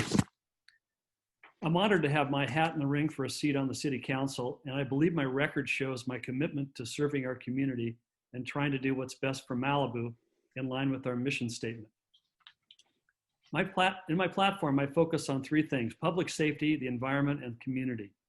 I have specific thoughts and plans relative to each of these general categories.